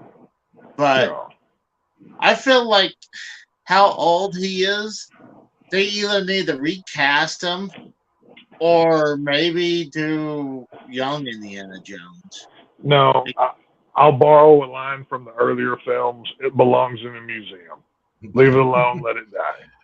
Yeah, this is what I was talking to American Werewolf in New Jersey. I did a review with him for the film the other night, and I was just like, I don't want them to reboot Indiana Jones again in my lifetime. No. I don't know that the actor has been born yet that could possibly fill these shoes. So for the rest of my natural life, just don't even try. I would be very happy for them to do that. Hold on, I wasn't saying reboot it. Just keep the stuff as canon as it is, but have the young Indiana Jones go back as a prequel, or have someone just take over because Harrison Ford is getting way too old to do this shit now. Well, that's why he said he's not doing it anymore. I don't have Disney Plus, but is the young Indiana Jones show on there? Is it streaming there or not? I would imagine so. I can go look real quick. I'll pull up Disney Plus on my iPad. I don't watch enough Disney to subscribe to that, so I don't have it. So wasn't that cartoon? Or was that the Young Indiana Jones was the television show that was on like in the 90s and early 2000s? Yeah. It kind of followed him as a teenager in the early 20s or whatever. But so it's live. No, it was people. Yeah, it was live action.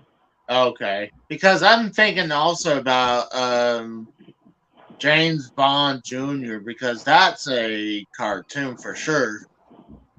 But obviously there's comparisons between James Bond and Indy because elements of James Bond were took and put into the Indiana Jones character. I mean, they're similar, but they're not the same. You know what I mean?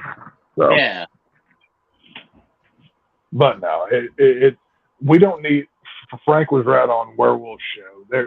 We don't need any more Indiana Jones. We're good. No, thank you. Our plate is full. We'll, go move on to something else, Disney. Yeah, something important about this movie is that Indy walks away with the girl at the end. That's where this movie needs to end. That's an acceptable ending for me for the last scene, so I'm okay. Well, the thing is, he got buried in the last one. I mean, in the Crystal. Well, you'll have to see the movie before you understand what I'm talking about. Section to say, go watch it if you want to. I can't recommend watching a film this bad, but if you choose to go watch it, you do it at your own discretion. But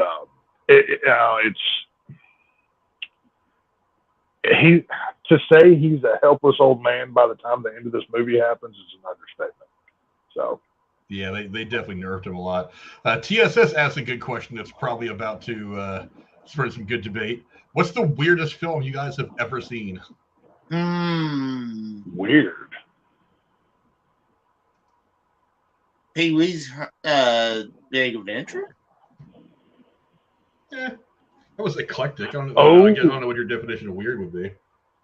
I know what mine would be. Mandy, starring Nicolas Cage.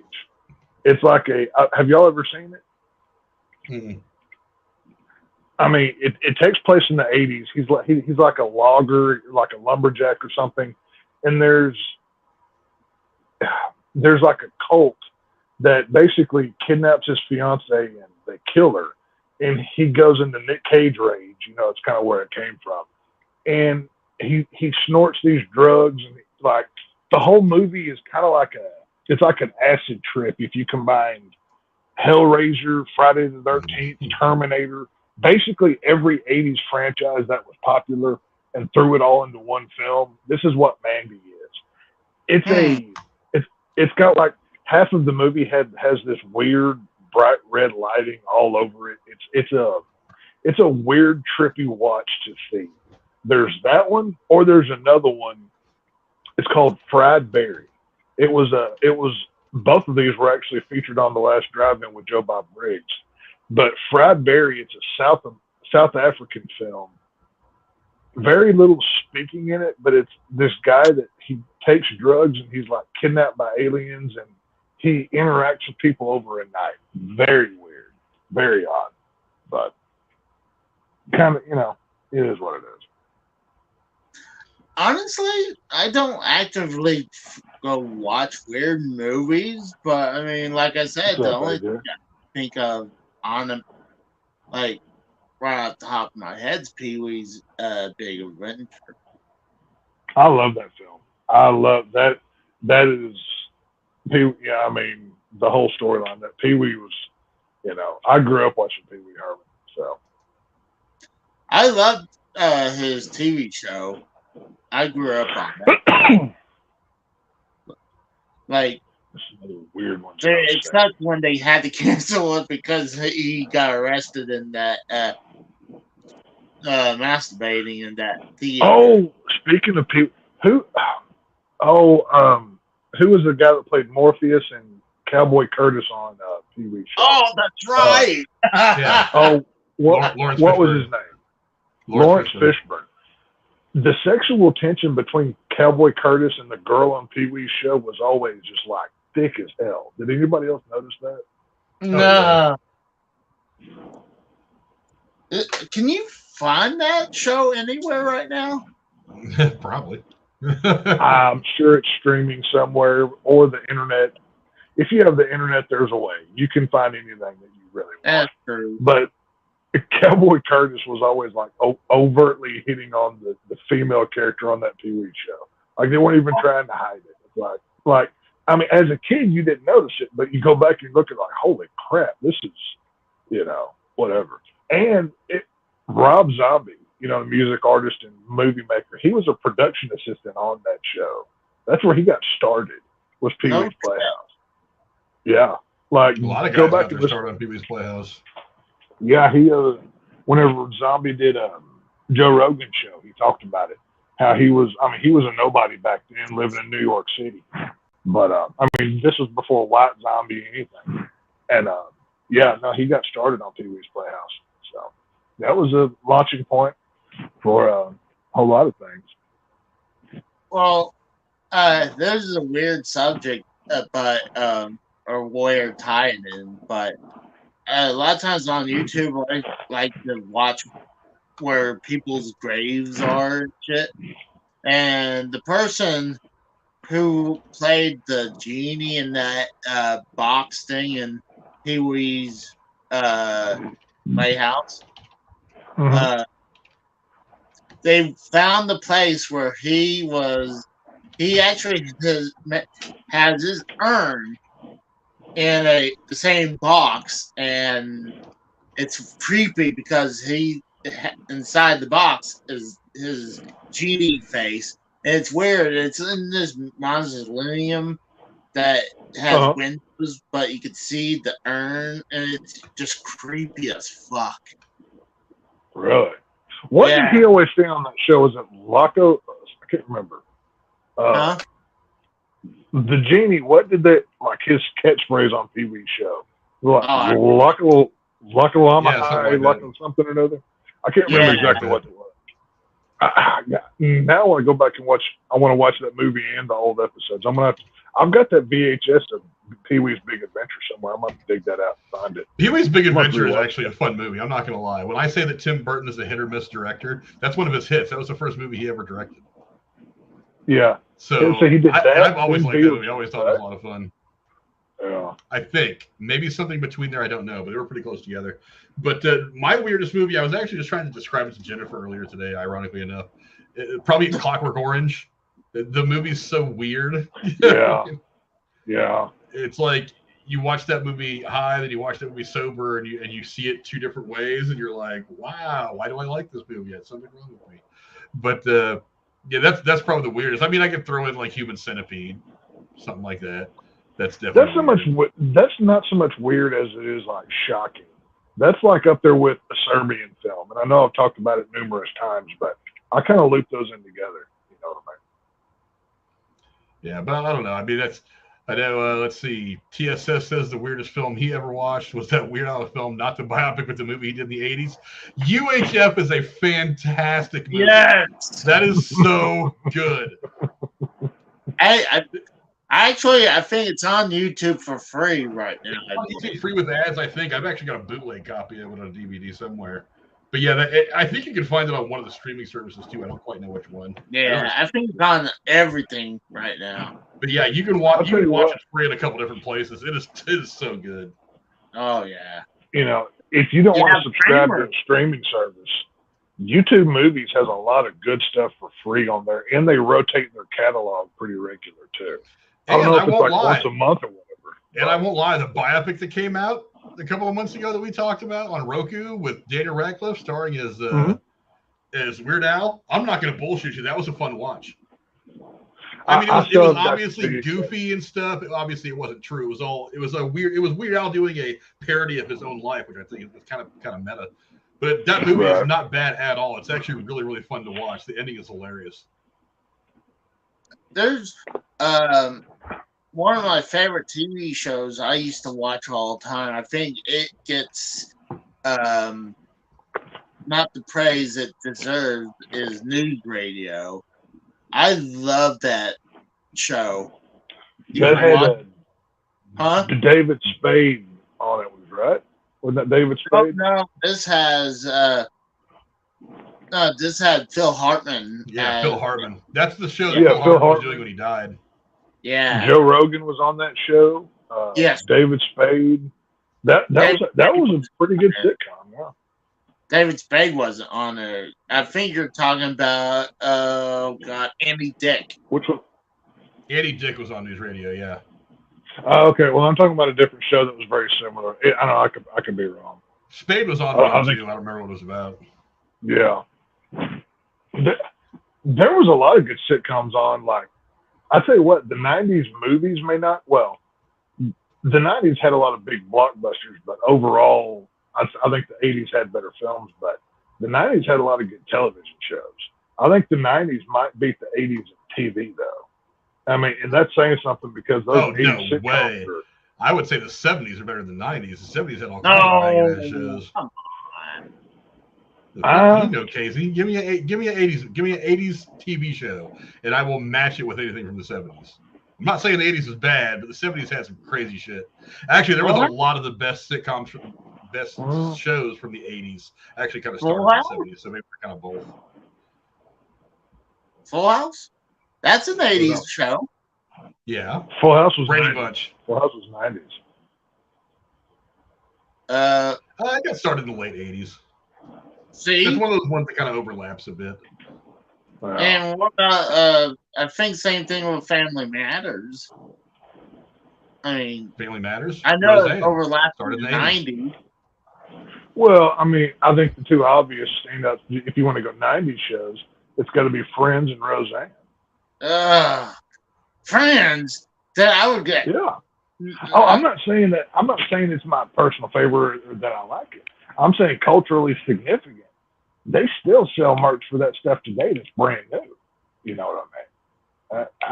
I'm not saying it's the greatest sitcom ever, but it's got to be one that you consider. You know what I mean? I consider Seinfeld probably king of the '90s. Oh, Seinfeld too.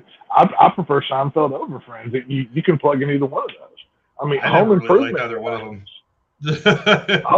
I still. I can't relate to all these rich white people that live in some fucking penthouse apartment in New York. I can't relate to. I can't relate to some comic that's like getting goofy with his friend Kramer and his retarded neighbors. I can't relate to that guy. I'll tell you, my favorite sitcom is King of the Hill, and I think it counts as a sitcom. It may be animated, but it's sitcom television. It's the family setting, just in animation form. I still love King of the Hill. I can watch. That is one. King of the Hill and The Simpsons are two shows. You can give me any episode of it, and I'm going to sit down and watch it. I love both of those shows. I mean, both of those are '90s. I mean, technically The Simpsons started in the '80s, but it's associated more with '90s television now. That's when it really got big.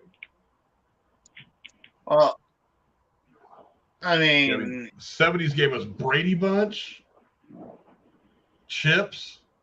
Chips. TJ Hooker. Remember TJ Hooker text? Oh yeah. Yeah, the 70s gave us some fucking banging shows. I mean, 80s too, but definitely the 70s. You can't overlook that shit. Three's Company. Well, Oh, I'd take it back even further though. Like, I mean, I grew up. The TV that I watched growing up more than anything was like, at the time it was TV Land or Nick at Night, but you had Petticoat Junction. You had, you know, all of those older shows. I love the, you know, the Andy Griffiths of the world. I like those older TV shows. I still go back and watch them. They're just, you don't have to worry about agendas and nonsense. It's plots that are wrapped up in 30 minutes. Dukes of Hazzard was one that I grew up on. Dukes of Hazzard is one of the greatest shows ever made. And, you know, I love that era of television because it's just lighthearted fun. Some of it has a message, but it doesn't beat you over the head with it like they do now. They don't treat you like you're stupid, you know. Well, AJ brought up one, Alf from the 80s. That's Alf great. is another great show. Yeah. Now, did you ever see the TV movies that they did after the show went off the air? Yeah. Wasn't it like Mission Alf or something like that? I don't remember the name of it, but it's where it didn't have the family in it from the show, but like he was living on a military base and like one of the military guys breaks him out and they go on this I think they keep him in a hotel and he escapes out the window or something. It's been a while since I've seen it, but that was another good one too. AJ said Alf. That's what it was. Yeah, I couldn't remember the name of it. I don't know.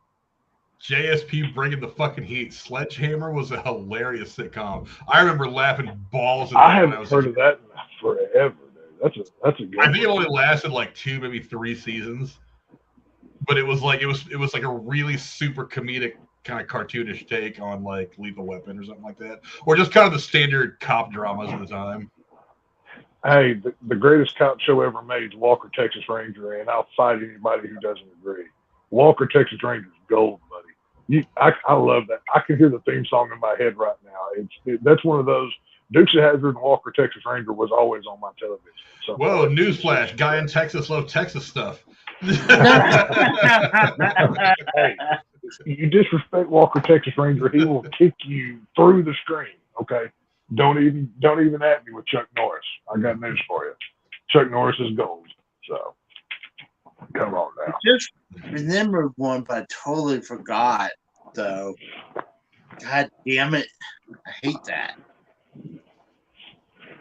I remember a good 80s one, but I can't remember anymore.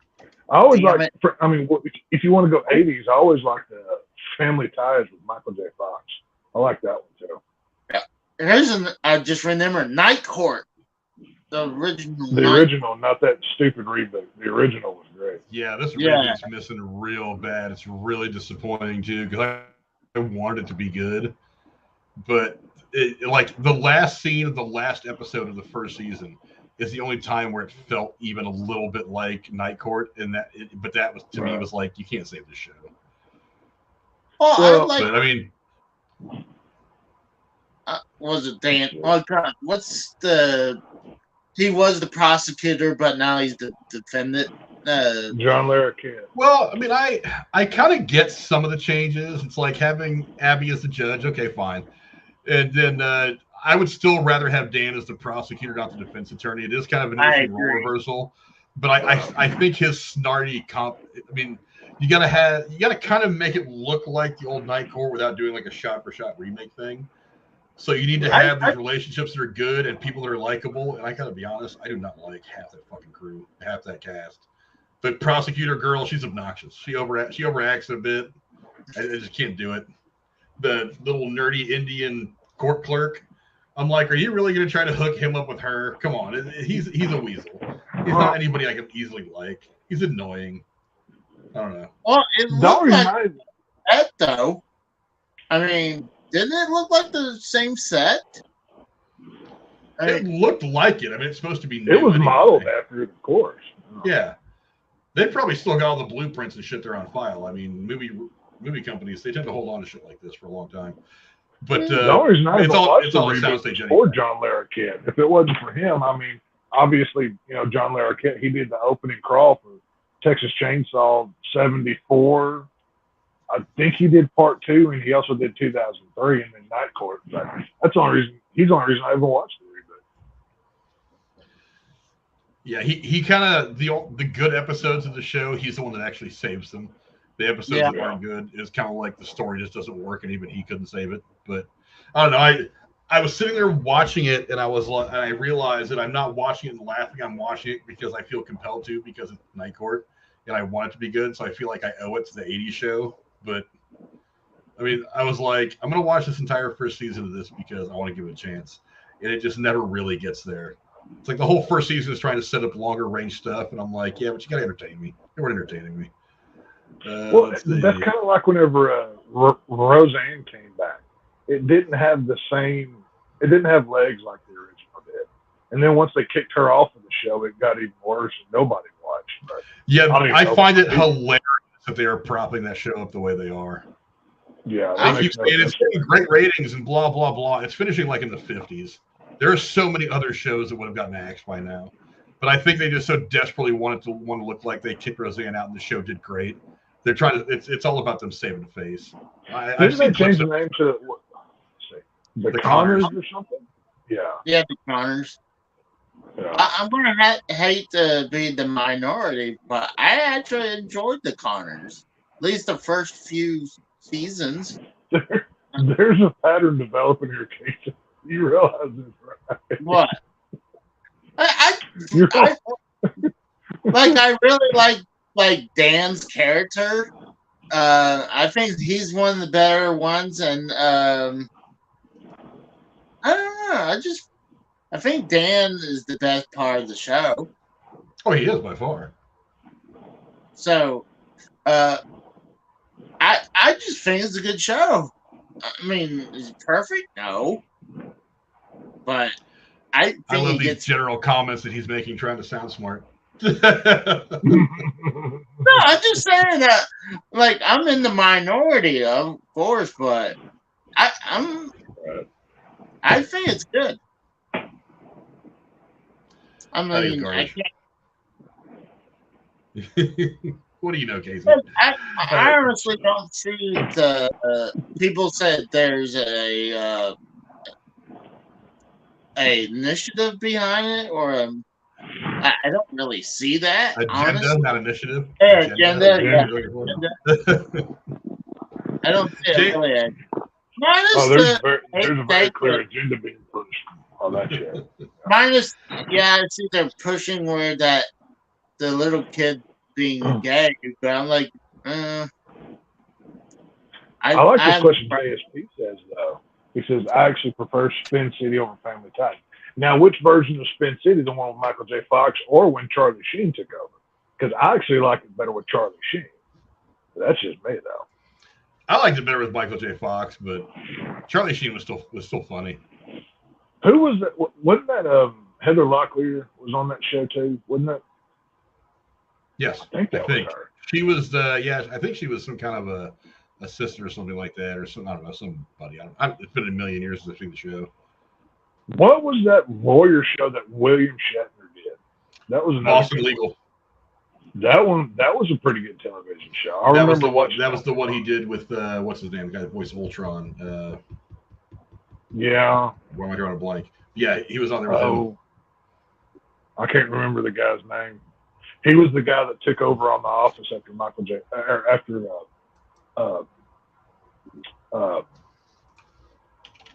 what's his face left? The boss. Michael Scott left. Whenever Michael Scott left, the guy that was on Boston Legal bought James Spader. Yeah, it was James Spader and Shatner. Yeah. That was always a fun show to watch. Boston Legal.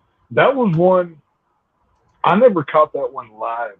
I caught that one in syndication because it would come on it was Sunday nights after Sunday Night Football like after all the post-game shows and whatever, that's what NBC would run on my TV was Boston leaving. So I was sitting there watching the football game, and that would come on, and that's kind of how I got to watching that one or whatever. That was a pretty good show as well. I enjoyed it.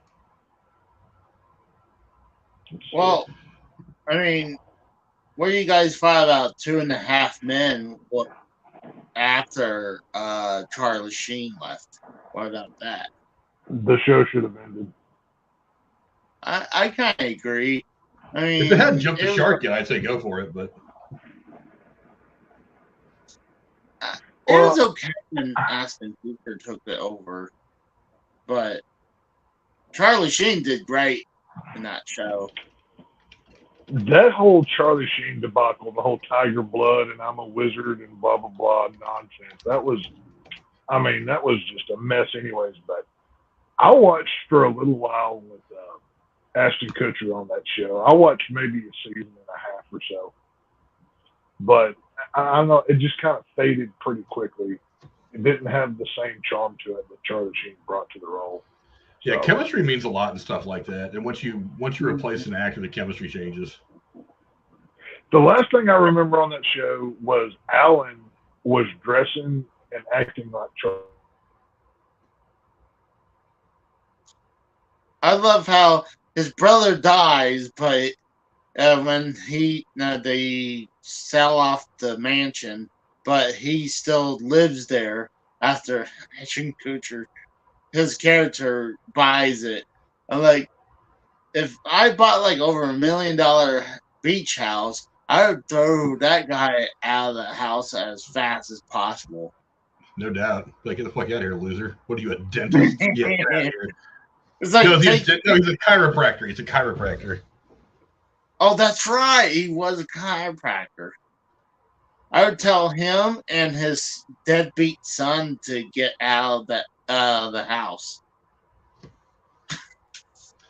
No doubt. It looks like we're going to lose Tex for a minute, but that's all right. He'll come back. But JSP says David Spade was on Just Shoot Me. Yes, he was. That was the other show he was on. And Door Capture said, I can't believe they passed that title. Well, it was a different time. It was before school shooting, so. And Tex is back. Sorry, everything blacked out on me. I got I couldn't see y'all anymore, and it blacked out for some reason. I don't know what happened. Hold on, are you saying they wouldn't allow a TV show be called Just Shoot Me nowadays? Because probably not. I doubt it. No, you can have kids getting pregnant. You can promote child pregnancy and suicide, but if you have shoot in the title, there's no way they're going to commit you. They won't allow that, but Netflix is allowed to do a put out a deal called Cuties, which is a very troublesome product. So, kind of tells you where society is at that point in time. You know what I mean? So, yeah. It's a little bit I'm problematic. wondering how bad that really is. I would like to see how bad truly it is. Not saying I just see it truly as bad as what people were saying. Not saying that's one of those things. I'm going to take their word for it and just assume it's horrible and just go on about my day. That's kind of how I would handle that situation. So, yeah. It's just stupid. Why would they want to put something like that on there anyways? You figure well, it's no different than like one of my mom's favorite shows is that My 600-Pound Life. Who wants to watch that? Like, why would you want to watch it? I have asked her 1,000 times. It's the only thing I can figure is it's like it's a it's the modern day side freak show just put on television instead of being on the side of some dirt road. You know what I mean? Oh, I don't understand why they put a lot of shit on TV anyways. Like, when they gotta put all these 600-pound life or Oh, Casey, you've been cast in the Derailed movie. I don't know if you've seen in the comments or not, but you get oh yeah, I know that. Yeah, Bullfrog's gonna play you. Danny DeVito. But he's way too old to play me. No. Did we not just see a de-aged Nick Fury and Indiana Jones? They can de-age him to look like you. That's de-age him very well. I mean, they had to they're de-age him to the point where they won't even bother to have him be there. Well, it's like just in the derailed movies, they can actually have the fake Casey actually killing Betty White, like with a lead pipe or something. You know what I mean? Let's see, Johnny Mayweather, what's up, my man? He says, watch Board of the 4th of July. What a great movie. Maybe we can review it sometime. Dude, that's on the list. I mean, that's the list is long of movies. That's definitely on it. Yeah, that's still a great movie, though. Any Oliver Stone movie is going to be interesting, whether it's kind of JFK or anything. But yeah, that's a movie that's definitely on the list of ones that I want to do, because there are so many, though. Let's see.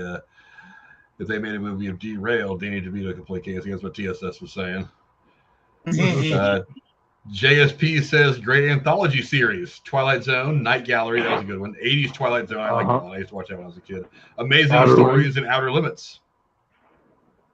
I love one of the traditions in my household is the New Year's Day marathon of Twilight Zone. I don't know if y'all ever watched that or not, but I watch that every year. I absolutely love it. To me, that's some of the best stuff. I love it.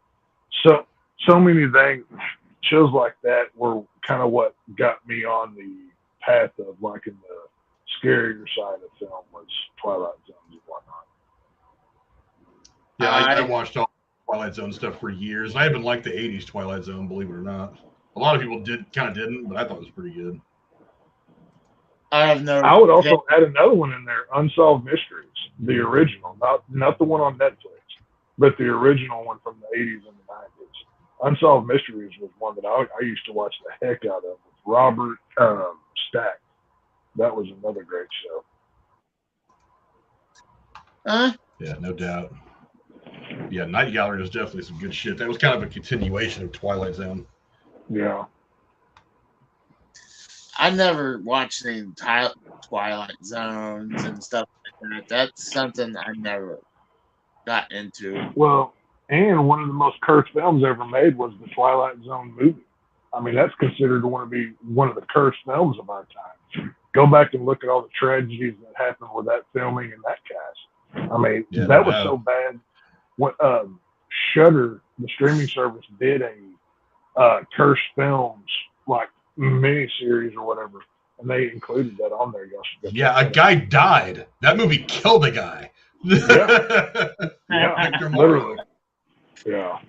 Actually, it killed three people. It killed Victor Morrow and the two child actors, and the helicopter fell on them. So, there's the whole thing about that. There was a documentary that I swear I'd seen. I think it may have been on YouTube, but there was a documentary I had seen kind of about that. It was a while back, though. I can't remember where it was. Also, there's this YouTube channel called Forrest Haggerty. He basically just uses Google Maps to like show you different places where things of interest in history have happened, like the atomic bomb in Nagasaki and all that. But he actually did one of those videos about that whole incident, where they were filming in Southern California, where it happened. So yeah, it was pretty. Yeah, that movie was pretty fucked up. It's amazing how some of the stuff, like these deaths in movies, especially the most recent one with the Rust movie, even though that's probably not going to come out, is it? They probably stopped right at that. No, they started filming on it again. So have they? I'm pretty sure that's going to get a release. Yeah. I think they kind of have to finish that movie and try to release it somehow, because not only do they have to make some kind of money to try to offset the lawsuit from her family, but also her husband has been given a production credit. So he's going to be getting production residuals. So they need to get it out so that he can keep making a little bit of money on the residuals. If this movie actually blows up, I don't think there'll be much residuals in this movie. I wouldn't pay to go see this film. I'm good. There is a weird morbid curiosity I have. I mean, but I can't imagine it's going to get a long theatrical run anyway. It's going to be one of those ones that they release for like the fucking, what is the thing they do all the time? It's a Regal at Regal Cinemas when they do like the one-off things. Yeah. You know what I'm talking about? They're like one night. What's the name of it?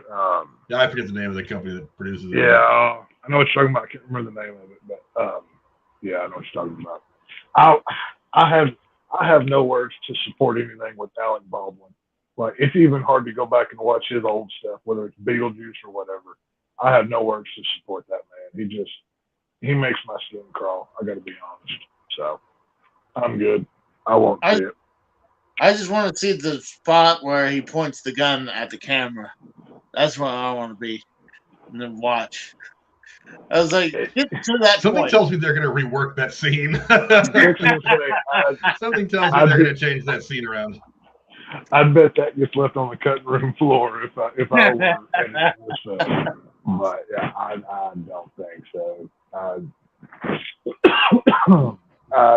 I'm good.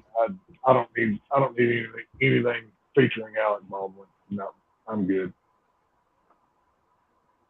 I don't see them making much money. I bet they're going to probably lose more money than gain, if you ask me. Like, the only reason people probably watch it because the news story behind it, you know.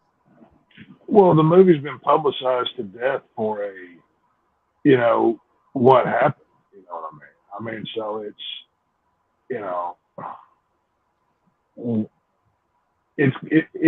everybody knows about this, whether they want to or not. It's no different than that or the freaking, Johnny Depp, Amber Heard nonsense.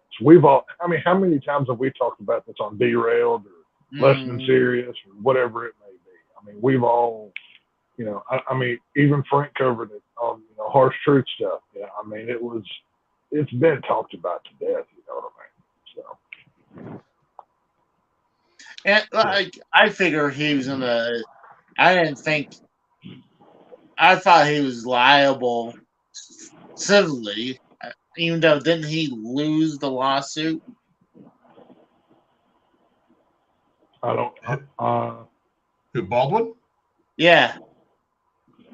No, he had the civil suit. I'm guessing they settled. Okay. And the criminal charges, they ended up not charging him for anything, which I think is kind of silly. Oh yeah, because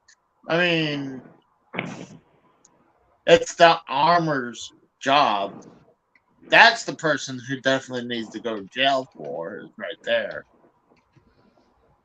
Oh, and apparently she was hungover and had drugs in her system.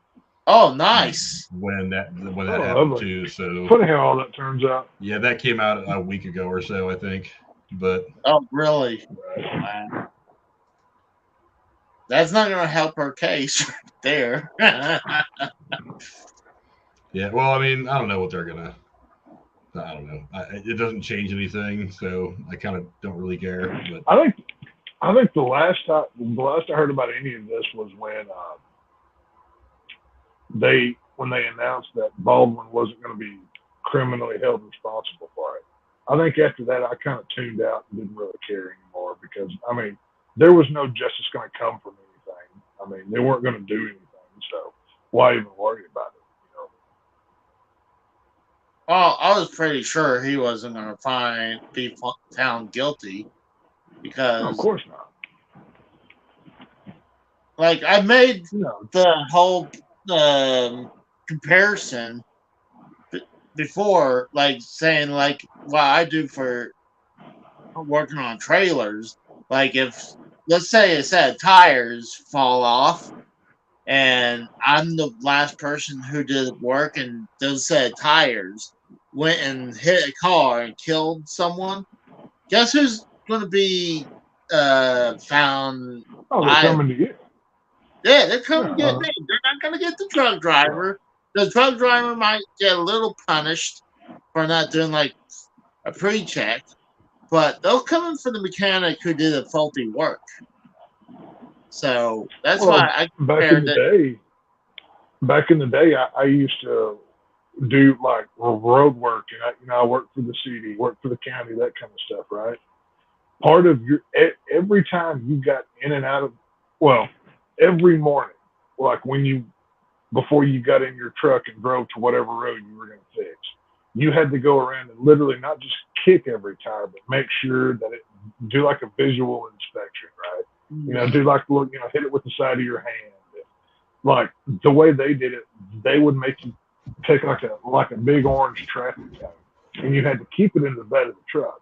So like even at lunchtime, like if you stopped off to get a hamburger, you had to set that orange cone out behind the middle of your vehicle. So then you had to go back out to move it again. And if you were caught not doing that, you'd get held responsible. You know what I mean? I mean, just like you're saying with that tire situation. You know? So, it's one of those things. I don't know. But, I mean, it's, you know, what you're going to do. But let's see. Check the comment.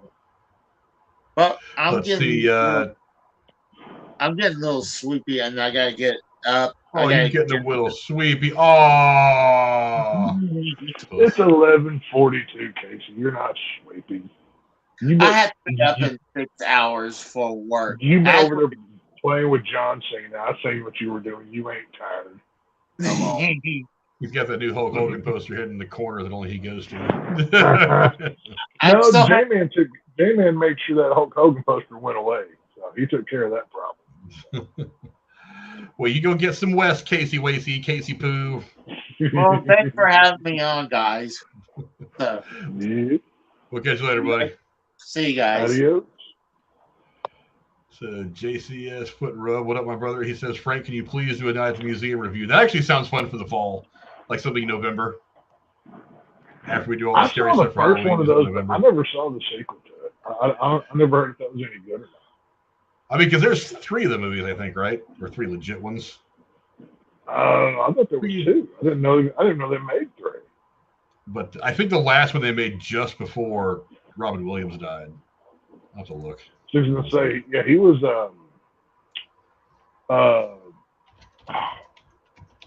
He played Roosevelt in that movie, right? Or who did he play? Can't remember. Yeah, I think so. There were 2 sequels released: Night at the Museum, Battle of the Smithsonian, and Night at the Museum, Secret of the Tomb. An animated sequel was released December 9th, 2022 on Disney. So yeah, it was a trilogy. I don't know. We could, I don't know. That sounds like something fun that we could do over it sounds like a November thing. Coming out of October, we're going to be doing a lot of the horror stuff.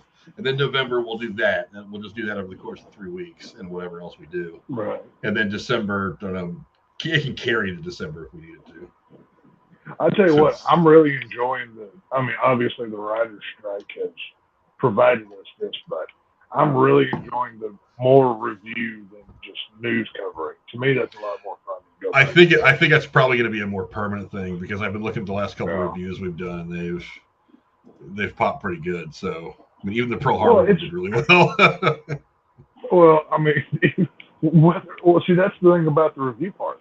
Whether it's a good or it's a bad, if it's a good movie, you can praise it. But I think the best reviews are the crappy movies because we just get to shit talk the whole thing for a couple hours. You know. Yeah, but I want to like movies. I don't always shit on them. Well, I mean, we just last did American Psycho.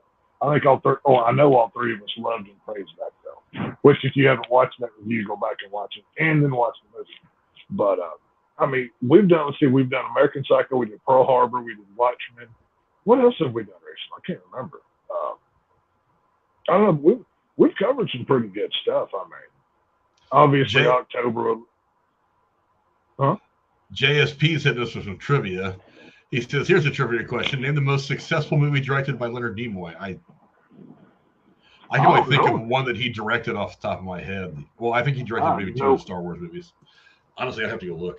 Leonard Nimoy directed a Star Wars movie? Yeah, he directed Star Trek 3. Oh, Star Trek. Oh, you said Star Wars. I'm like, wait a minute. Spock directed the Star Wars movie. I made the cardinal sin for. Uh-oh. Did Frank freeze? For nerds. Did I? I don't know if it was you or me. Can you hear me? Yeah, I can hear you. Oh, okay. I guess it was a stream for a second. I don't know what. No, there was a warning when I logged into StreamYard that it's been having some issues tonight, so it might be what they're talking about. But I'm trying to see exactly what he. JSP's about to drop the answer because he said answer ... Well, have no look at his idea. filmography. Most successful. Looking at his director credits. First thing he directs is 3 Men and a Baby. I didn't know he directed that. I didn't know. Really? He directed Funny About Love. Then he directed, which of the Star Wars movies did he direct? He directed Star Trek. He directed Star Trek 3: The Search for Spock. He directed The Good Mother. TSS2 asked, will we see an Oppenheimer or Barbie double review? Probably not Barbie, but for sure Oppenheimer. I know Frank and Jeremy are real excited to see it, and I'm actually kind of curious to see it now, too. They've kind of talked me into being more interested in it, so I'm going to give that one a try. I don't know. The most successful thing he's directed, my gut tells me 3 Men and a Baby, because I know the Star Trek movies didn't do very well. That's what he says. JSP says 3 Men and a Baby, top box office hit of 87. Yeah, that makes sense. Because I know that the first, it wasn't until like Star Trek 4. Star Trek 4 was like a legit blockbuster. But the first couple of Star Trek movies, I know they were really kind of like not great.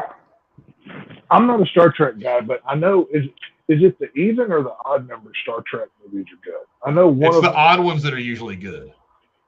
Okay, that's what I thought. Because the first Star Trek film that came out in '79, I think, was basically they just took a script from an episode that didn't get produced and they expanded it into a movie. So it was like it was like a 2-hour-long episode. It still like that was when science fiction was still riding high. I mean, you had Star Wars out at the time and all kinds of other stuff was going on. So sci-fi was still doing well. So the movie did okay, and a lot of the hardcore, like real hard trekkers, love it. But some people are kind of like, not the best. And they came out with Star Trek 2, which was really good. And they came out with 3. Okay, which Star Trek movie was it where they fought the Borg? It was in the 90s. Most of the last 2 or something like that. No, that's not true. Well, yeah, it is actually. Well, either way, I bring that one up because my mom had gone to, she was going to go rent some movies or whatever, like on a Friday night. And she said, oh, I got you a Star Wars movie. And I thought she got one of the Star Wars prequels or whatever, right? And then she brought home a Star Trek movie where Captain Kirk gets took over by the Borg. Like he gets all the robot pieces on him. That happens in the series. Well, no, this was the movie that this happened in. I don't know. Either way, that's the only Star Trek movie I've ever seen. I've seen some of the Next Generation and some of the original series because on Saturday nights I watch MeTV. That's where they spin Dooley. He shows an old scary movie. Then they'll have like an episode of the old Batman show and then an episode of Star Trek.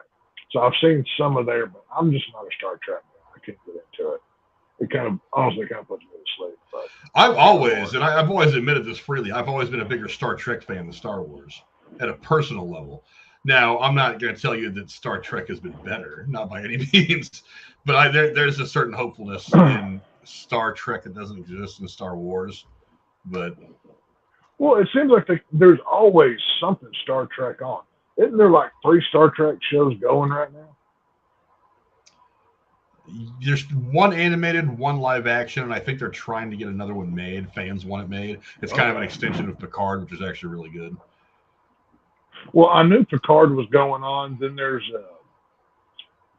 that animated one. Then there's one they always advertise on that Paramount Plus network or whatever. It's got it's the captain has like a gray, he has like gray head of hair and it's like swooshed back. Strange New Worlds is the new live action. That's what it is. Then they have Below Decks, which is the animated one.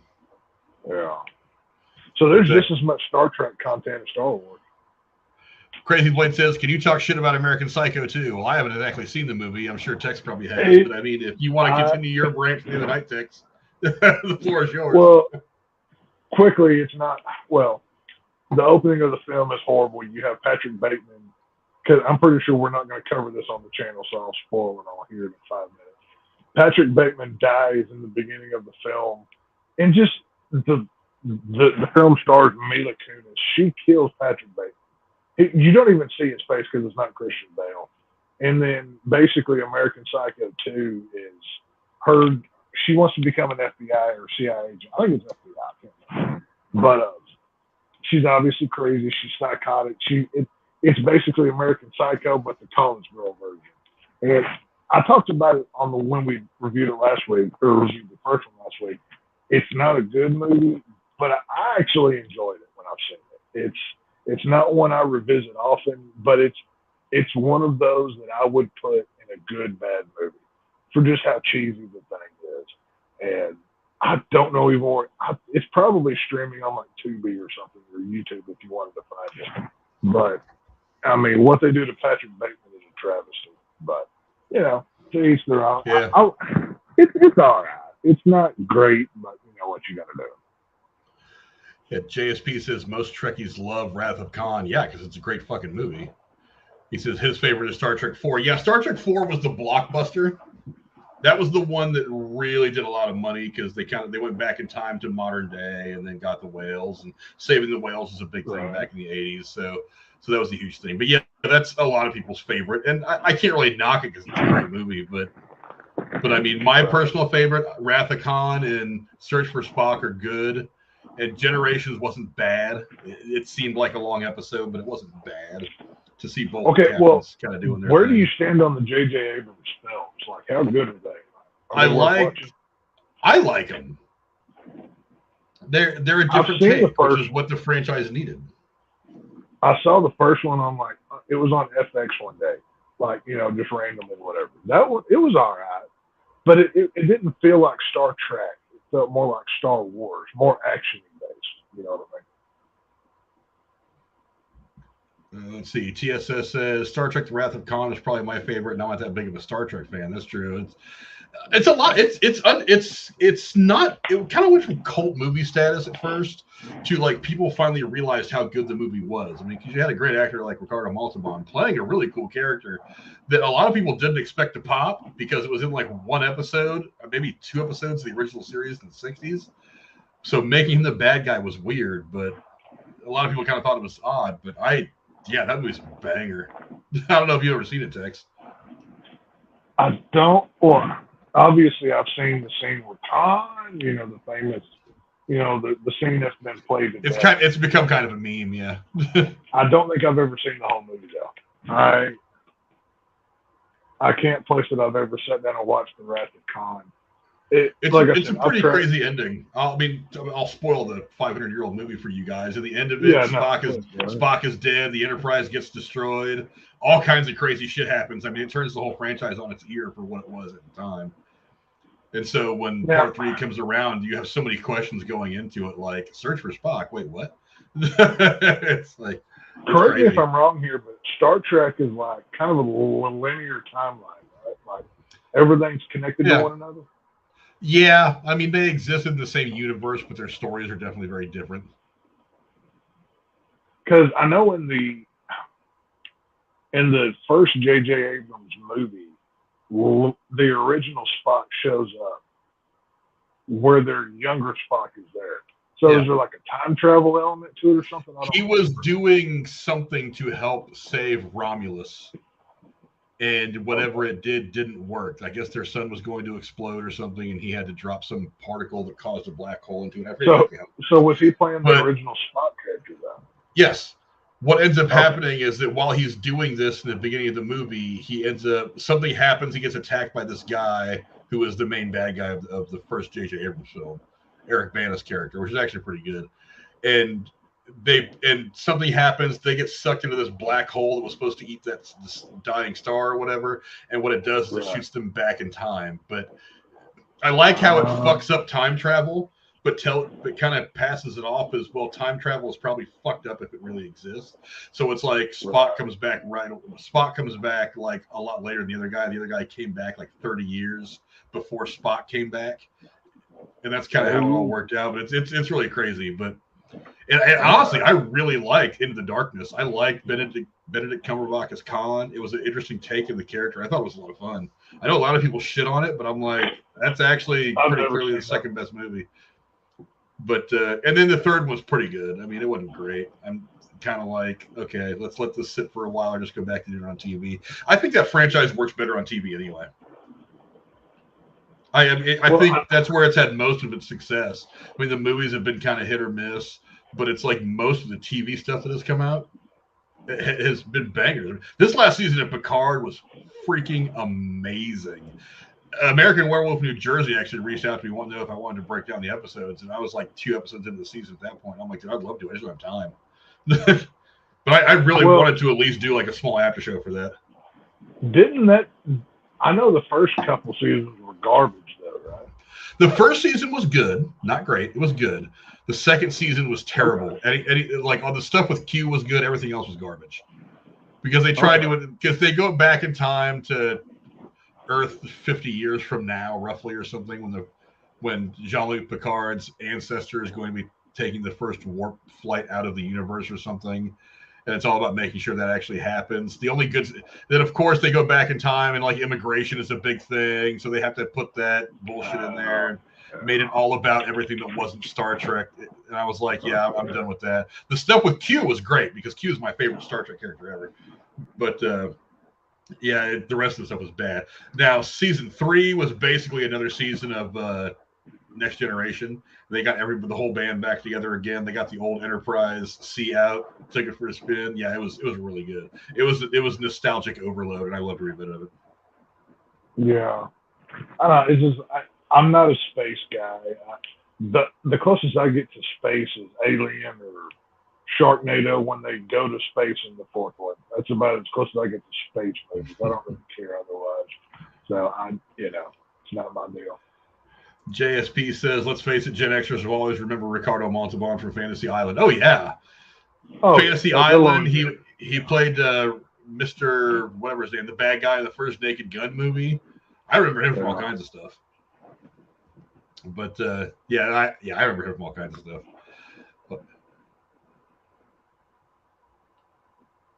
Which Star Trek film, TSS asked, was the one that had Picard and Kirk? That was Generations. That's where they get caught in some weird rift. And I don't know how, but you can get caught in it and it will give you your dream life or something. I don't know. It didn't make a whole lot of sense. Right. But yeah, it was a very weird plot that I don't quite understand. Like the science of it all. I mean, them getting together and fighting a bad guy, whatever. But Star Trek was doing Marvel stuff before Marvel did it, basically. Yeah, it's like, I don't know. I forget exactly what it was. Some sciencey shit that doesn't exist for another 300 years for us anyway, so whatever. Right. We're not gonna be riding tachyon waves and warp speed through the universe or whatever the hell they were doing in that movie. But it's like I've actually been to a lot of the places where they filmed Star Wars or Star Trek 4. I grew up in that area. So that aquarium they were at, that he meets the girl. That's Monterey Bay Aquarium in Monterey. I grew up 40 minutes from there. I have noticed. I was in Walmart the other day, and in the toy aisle, there's a good section of Star Trek action figures, like from the original series and stuff. And I noticed some from the movies there. It was like right next to the Ninja Turtles. So I don't know if it's getting hot again because of the Picard or whatever. Well, Picard, like I said, Picard season 3 was really good. Below Decks, the animated comedy thing they're doing is actually pretty popular. I haven't watched it, but a lot of people like that. Strange New Worlds, I think, just started season 2, and a lot of people like that as good Star Trek. So, I mean, it's one of those things that's always like right below the surface. It's like, yeah, Star Wars gets all the buzz, but Star Trek has always been kind of right there. Well, a little bit of a little brother, but they have their own pretty rabid fan base. Star Wars was, I mean, even George Lucas said it's a Western set in space. It's a different kind of property. It just happened. They both happen to have star and name of them. It's apples and oranges. They're very, very different from one another. So I mean, I don't know. I guess that's why the whole Trekkies and Star Wars nerds have been fighting for 50 years or whatever. But, more than 50 years. Yeah, since 1977 when the first movie came out. Right, whatever the year is attached to it, whatever. But I like both. I like both. They're both good for different reasons. They both have some shortcomings, but they're both good for different reasons. Like I said, there's a hopefulness that I see in Star Trek that I don't see in Star Wars. So, and that's always kind of attractive. Well, I like this concept that we're going to get our shit together and start flying spaceships around space. I love that idea. Even Mandalorian. Like, we went back and did season 3 of Mandalorian. To be honest with you, I have no urge to see any more Star Wars going forward. I mean, where they left that show, it's just, I'm good. I mean, and I know they spent a ton of money on it, Disney being them, but it's just, after what they did with the sequels and then the shows, I'm not interested in Star Wars anymore. I got to be honest with you. I mean, they need to rein it in. It went from, and I even talked about this like as the last movie was coming out and they were announcing all this stuff. I was like, you went from getting 3 movies that we thought would never get made. We thought we were done getting new Star Wars material for decades at that. And we went from not getting any to all of a sudden there's 12 different Star Wars projects in the works. And I said it a long time ago. I was like, you got to be careful to dilute the brand. I've mentioned this 100 times on here. When you have $1 billion of a thing, the value of that thing goes down. You have to give it to us sparingly. So it's one thing to do like Mandalorian. That's kind of an offset character that doesn't really have anything to do with Luke and Leia. You can kind of expand the universe a bit. I have no problem with that. But it's like 12 different things. Shut up, Siri. But between 12, but suddenly you've got that. You got Boba Fett. You've got Ahsoka. You've got whatever, all the animated stuff, and it's all supposed to exist in the same universe. It's like, wait a minute. Now you went from having a few of this thing to a lot of this thing, and the value of this thing has now gone down because of it. Not just the value of it, but the product quality is going down. There's only so many things you can spread out there before you spread yourself too thin. Well, it's just, I mean, it's not just Star Wars. I mean, hell, look at Marvel, look at DC, look at it. Not everything needs a universe. And every property that you get nowadays, there has to be 3 sequels and a couple shows on the streaming service because they think, they're going to milk you for as much as possible. And it's just universe overload, and I love the idea of a connected, like I'll just use DC. That's what I prefer. I want a good DC universe. But I was listening to a podcast the other day where it was a Batman podcast, and somebody had written into the show and asked, do you miss when superhero films didn't have to be connected? It could just be that story, just like Batman 89 or whatever you want to throw in there. And they didn't worry about, we got to put Easter eggs for the next 3 movies or whatever. And they just focused on telling that good story.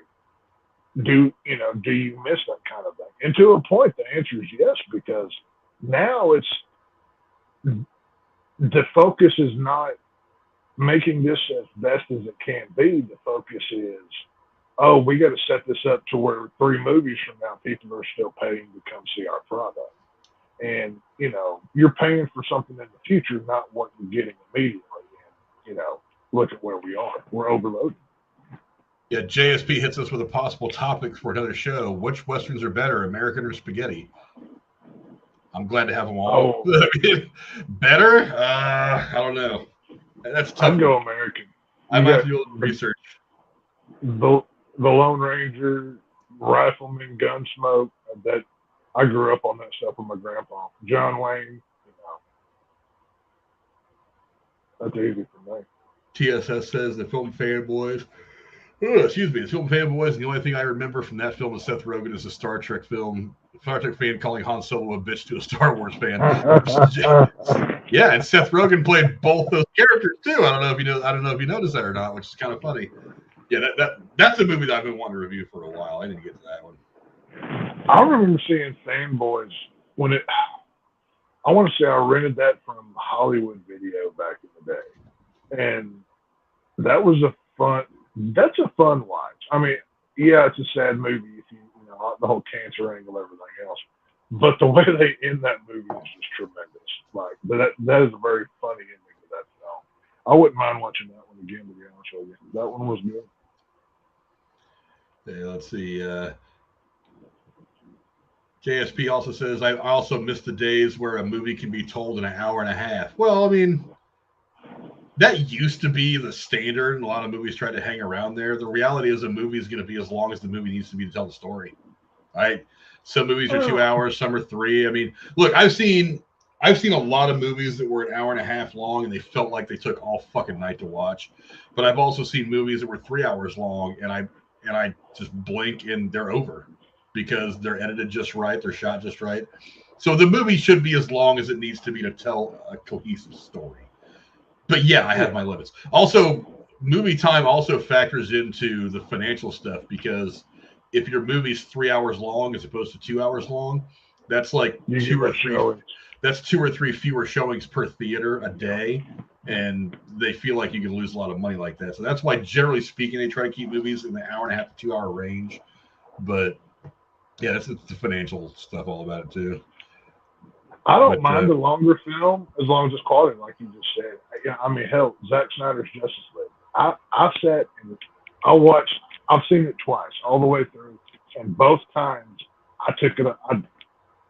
I took it all in one setting. I didn't take breaks. I didn't whatever. I may have gotten up to go pee or something, and that was what, 4 with some change, you know. So I don't mind the longer stuff as long as it's good. I mean, hell, how often do we? You know, we live in a time of Netflix streaming series. When Stranger Things season 4 drops, people watch it all within a day or two.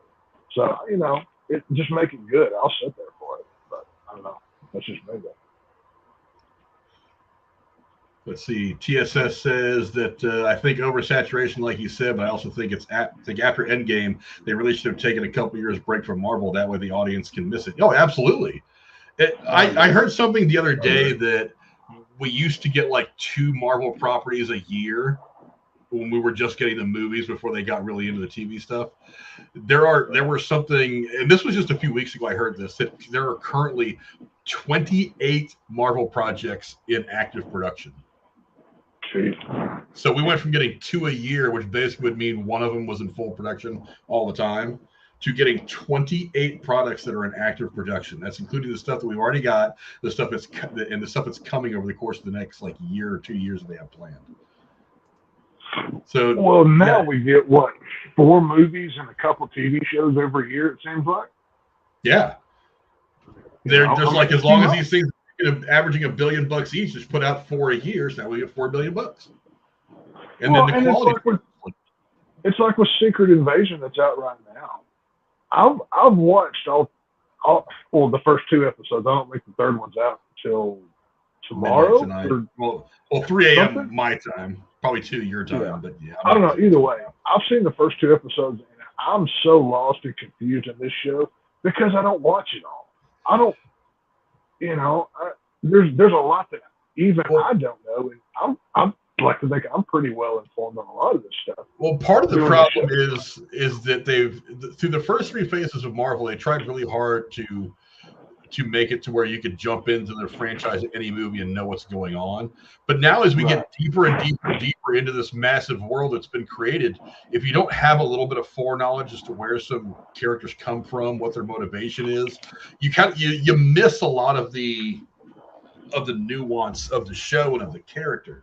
So it's like, yeah, if you just started watching for Secret Invasion, you know that this guy Nick Fury came down from space, but I mean, you didn't know that he was snapped away in the snapping. You didn't know about his history with S.H.I.E.L.D. You don't know about, you know, how he got his eyes scratched by the Flerken.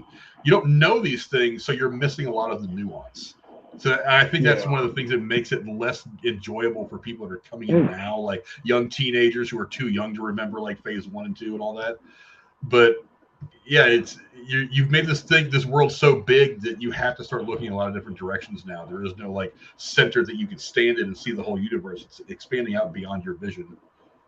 Well, it's not even just that, but with Marvel, all of the big dogs, all the most interesting characters have died or left already. I mean, Iron Man's gone. Captain America's sitting in a rocking chair somewhere. Thor, he ain't coming back. The franchise had to evolve. You couldn't keep all these guys around forever. But the problem is agenda politics and ideologies have took over what what made older television so much better was they may have had an agenda that they wanted to talk about. I mean, look at the Jeffersons or so many older shows, but they at least made the show entertaining. Now, these people use shows as a vehicle to push the agenda, and if the show's great, fine, whatever. as long as they get to push whatever ideal they're talking about. And so much of this stuff nowadays seems like that. I mean, look at Captain America Winter Soldier TV show. That was nothing but Antifa written all over it. It was, I couldn't even get through it. I tried it. I couldn't finish it. It was even when Captain America, I saw the clip on YouTube at the end where he's kind of defending why the bad guy did what he did or did what she did and carries her out. Like, it makes no sense. It's just, I don't know. It's kind of unwatchable at this point. It was super preachy. That was kind of annoying. It was, I wanted to like it because I like Winter Soldier. That's my kid's favorite Marvel character. But, I couldn't get through it. You know what I mean? Yeah, TSS says, because he still has yet to finish Hawkeye, and never watched Miss Marvel and barely started on Secret Invasion. Hawkeye was fun. It wasn't, I don't know if it was meant to be a really important part of the MCU moving forward, but it was fun. I love Miss Marvel. I'm not ashamed to say it. I think that show was a lot of fun from start to finish. And also, if for no other reason, go watch the final scene where they first drop the M word, when her friend looks at her and says, "You're something." He tested the blood, something like that. He thinks she's a mutant, and then right as he says it, you hear that that guitar riff, like in the background of the score. So that's kind of a big reveal. And Secret Invasion, I don't know. We're 2 episodes into it. I don't know what to think of it just yet. Let's see. We'll be doing that on Thursday. Thursday is I forget. I'll figure it out later. And he says I still haven't watched all the other Marvel films because I just wait for it to go on streaming. The only 2 Marvel films I refuse to watch are Captain Marvel and the Eternals. Look, if you like, was it like Lethal Weapon? You're gonna like Captain Marvel. That's what it is. It's a buddy cop movie. It just happens to be set in the MCU. It's a 90s style buddy cop film, and if you just watch it as that, you'll probably enjoy it. I mean, Captain Marvel's biggest problems were off screen that led to that downfall. I mean, there is nothing likable about Brie Larson. I cannot stand her. That's part of the reason why I'm not as high on Secret Invasions, because this is basically a sequel to Captain Marvel. But well, the Skrulls are an important part of both things. Oh, of course, yeah. Just because the Skrulls are in Captain Marvel, that's where we're introduced to them, doesn't necessarily mean that this is a Captain Marvel sequel. This is definitely not a Captain Captain kind of film. Like Captain Marvel, like I said, it's a buddy cop theme, whereas Secret Invasion is a very, very much a political thriller, like Captain America and Winter Soldier. Yeah. There's a lot more political thriller in this than there is kind of fluffy girl power movie. Or else they wouldn't have killed Agent Hill, which I still think she's not dead. Hey, they never showed who was in that casket. That's all I'm saying. True. Or she could be a Skrull. You never know. And I'm not going to lie to you. I'm not going to lie to you, TSS. Yeah, TSS, I'm not going to lie to you. I like the Eternals. I mean, it's much more deep and cerebral, but artistically, it's probably the boldest Marvel's been yet. And it is kind of a weird existential thing. I mean, the thought of all these people that have been around here for 100,000 years while the Earth has evolved and society has evolved is kind of interesting to think. But they still need to explain why that gigantic hand sticking out of the Earth has yet to be mentioned, though. Very problematic. One of the many plot holes from our plot aspects that Marvel has not yet addressed. But I mean, in this next Captain America movie, we're supposed to be finally tying up one of the big loose ends. We're finally getting Timothy Blake Nelson back as the leader, so I mean we'll have that going for us. But there's all kinds of things that Marvel's going to have to address pretty soon. Iron Man had satellites across the entire galaxy, basically, and he never said, "Hey, what's that arm sticking out of Antarctica?" I mean, how many times has Thor flown around the planet? He never saw it. Really. I'm just saying, somebody would notice this. I'm just saying. So problematic. Let's see. JSP says Winter Soldier is still the best MCU movie. It's my personal favorite. Oh, I love it. Captain America, Winter Soldier. It's my personal favorite movie, but I am a sucker for the political thrillers. I always have been. They're always a lot of fun to watch. Stuff like that. I love Captain America, Winter Soldier, and then besides that, all of my favorite Marvel movies aren't even MCU. I really like Ghost Rider, Nick Cage. I love that film. And I know it's not great, but it's zany. It's Nick Cage. It's right up my alley. But it's exactly the kind of superhero film that was getting made at that time. Yeah. No, I think the Nick Cage Ghost Rider movie is severely underrated. And even the sequel to it, is it great? No, but it's very entertaining. I enjoy it, but it's my particular style of film. I even like the Edward Norton Hulk movie. I think that one's underrated too. I mean, it doesn't get enough love or attention. But, I don't know. I'm not as big on the Marvel MCU proper. I'm kind of curious to see how they incorporate Deadpool and all the X-Men and everything else. That's what has my attention. Let's see. Foot Rub says Deadpool 3 better be good. It's probably going to be good. It's trending on Twitter right now, and I don't know why. Let me look at this real quick. I noticed that earlier, and I was like, why is... I watched a YouTube video earlier today talking about it, how somebody had reported that shooting was done, but apparently it's continuing till September.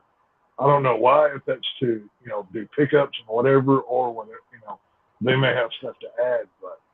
So this from Scarlet Witch Updates on Twitter. I usually don't talk about this kind of shit because I can't confirm a source, but it says, rumored, in Deadpool 3, it is revealed that when Scarlet Witch died, her spirit possessed 838 Wanda. The struggle for control of the body damaged her mind, and it eviscerated Earth 838.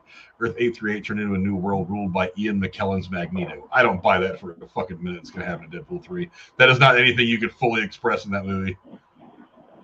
I call 100% bullshit on that. I mean, go back to how many rumors of, this person's going to show up in Doctor Strange Multiverse of Madness. Every Marvel character from the past was rumored to be in that movie too, and none of it happened. So, this from about a week ago.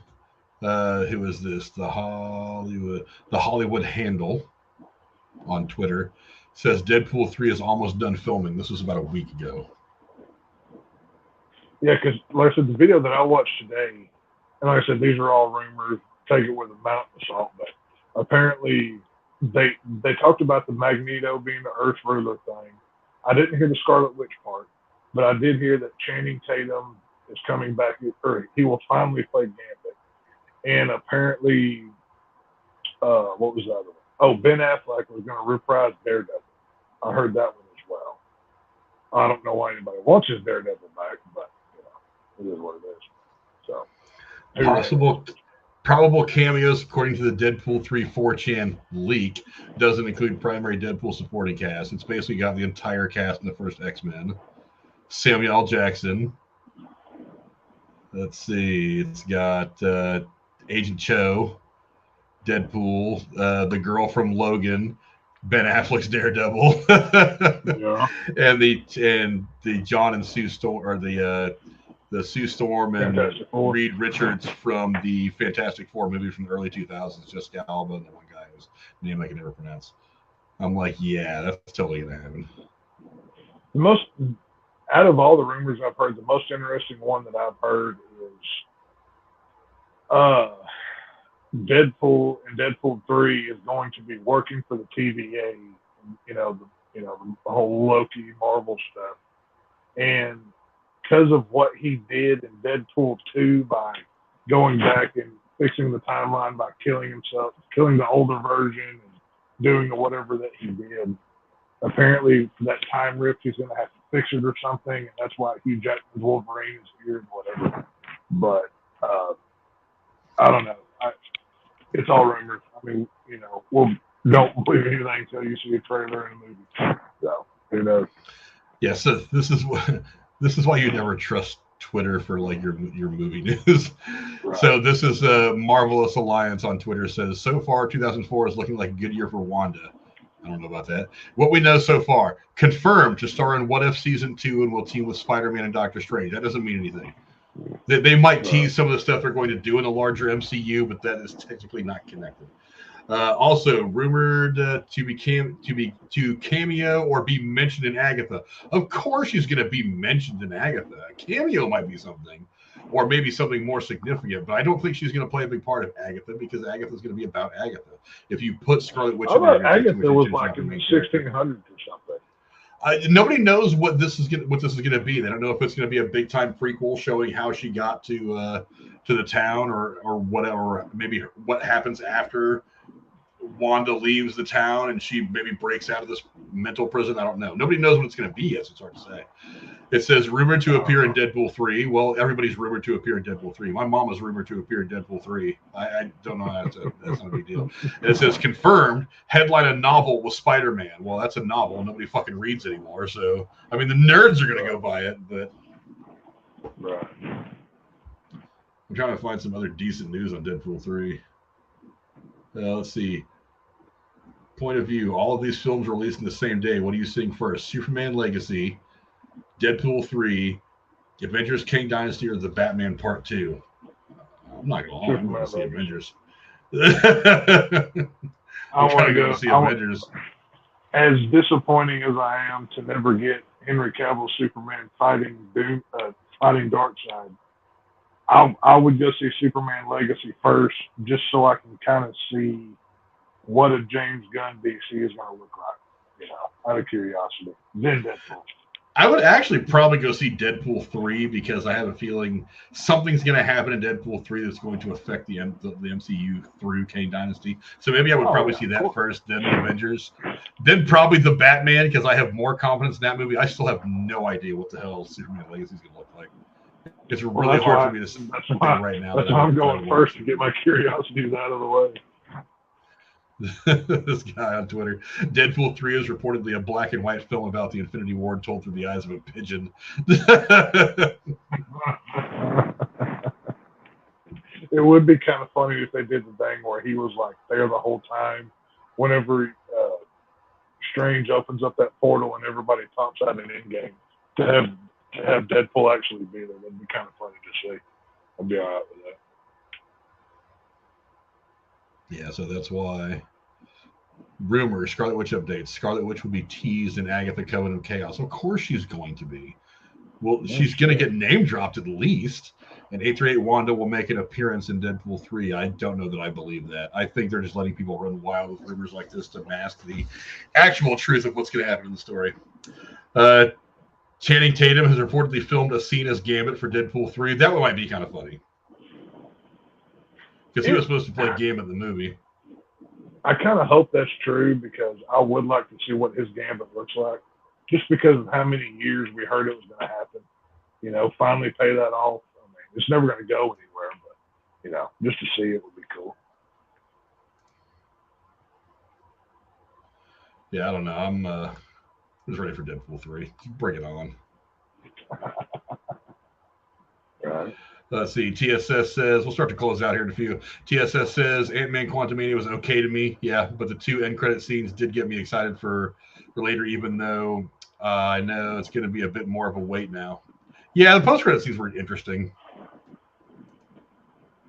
But I mean, they do need to right a few wrongs in the MCU, so I'm interested to see where that goes. He also says Deadpool 3 is going to be a comedy with maybe a little bit more higher stakes because of Hugh Jackman. I don't think so. I think the whole reason why Jackman came back for this is because he could just have fun being Wolverine and not have to carry a film, not have to carry a franchise. I think the whole reason he did this was just because they can basically make fun of themselves. The main thing that I want out of Deadpool 3 is I want to see Jackman in the Wolverine costume. And I don't mean some weird version that's the yellow tights. I don't need to see yellow tights. That's not what I'm looking for. I want to see. Which Wolverine movie did they tease the full mask and gloves? I can't remember. Either way, that's what I want to see. I want to see Jackman in mask with the whole thing, and it makes sense that it would happen in a Deadpool movie. I mean, we've seen Jackman Wolverine since 2000, and we've yet to get the full character. So that's what I'm looking for here. Give me that, I'll be happy.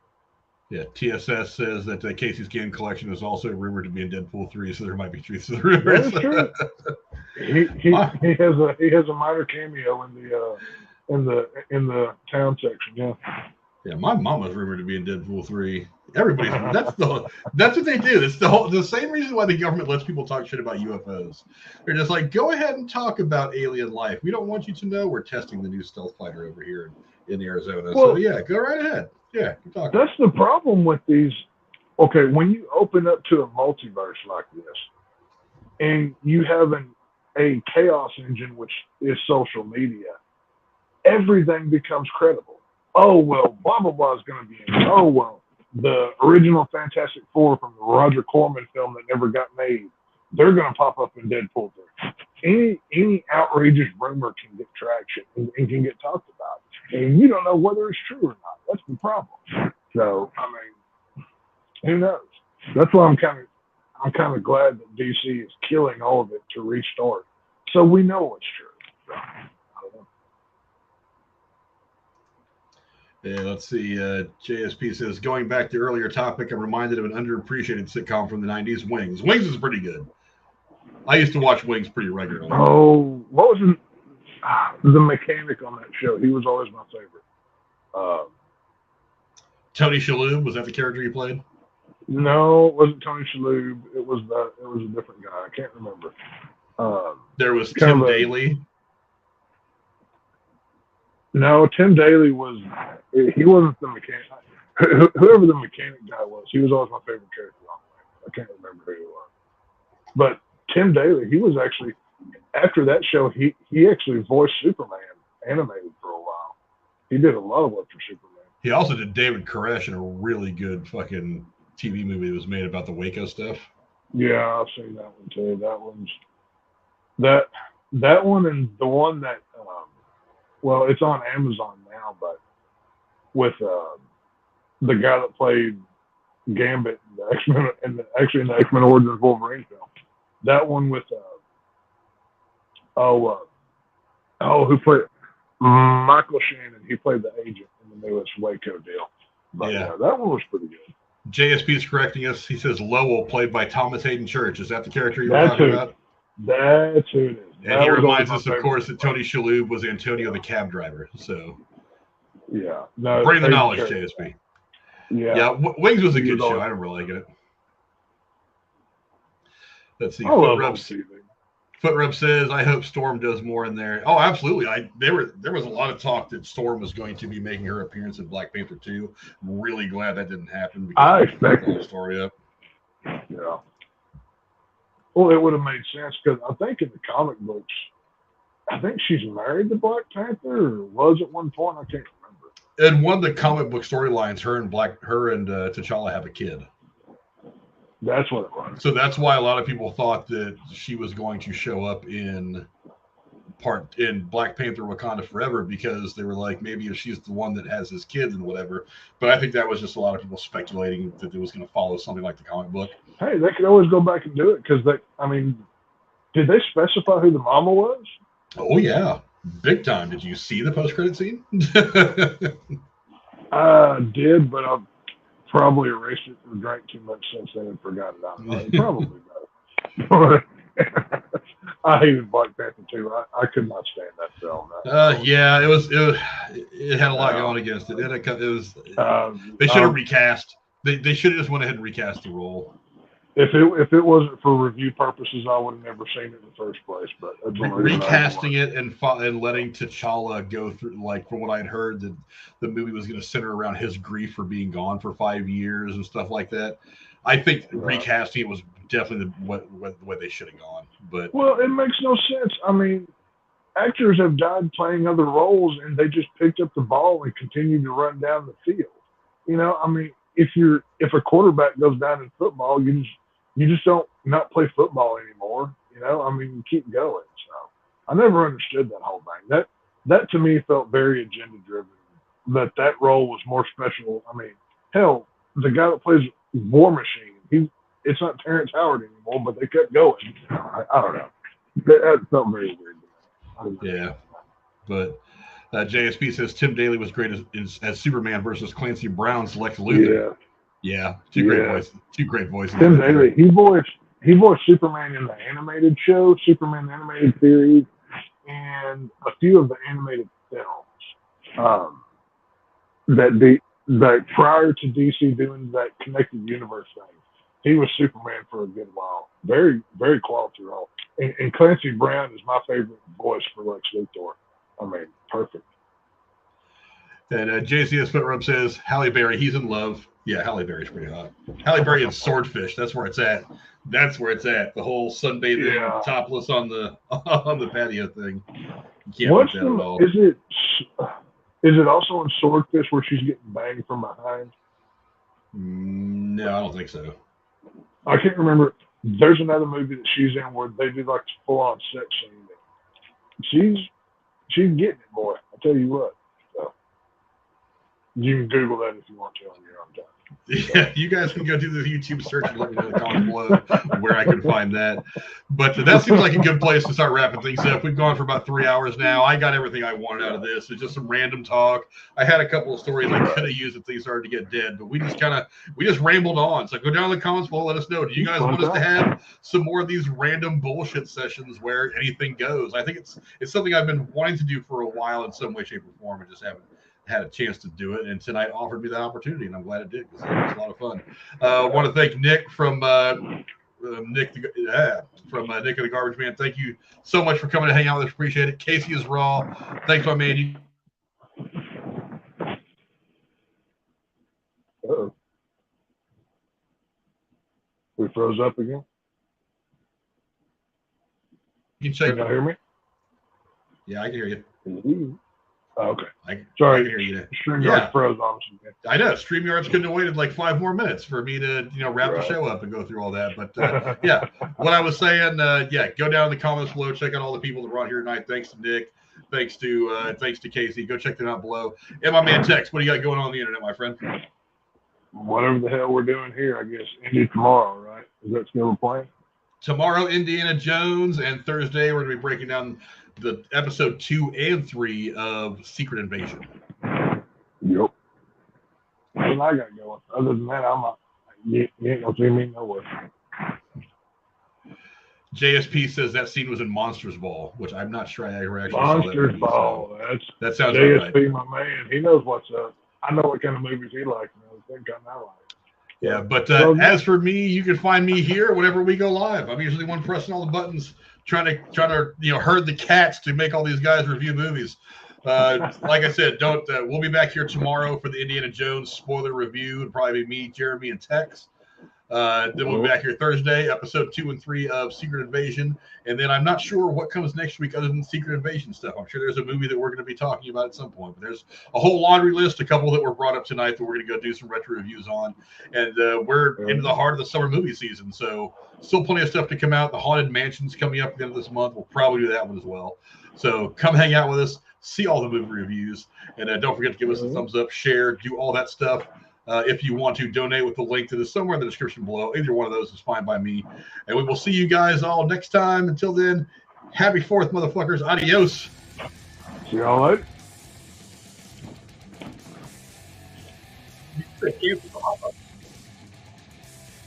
That whole Halle Berry scene, it's a very shocking, enjoyable scene. You need to go check that out. Of course. Oh, you get an apple, boy, I tell you. See ya.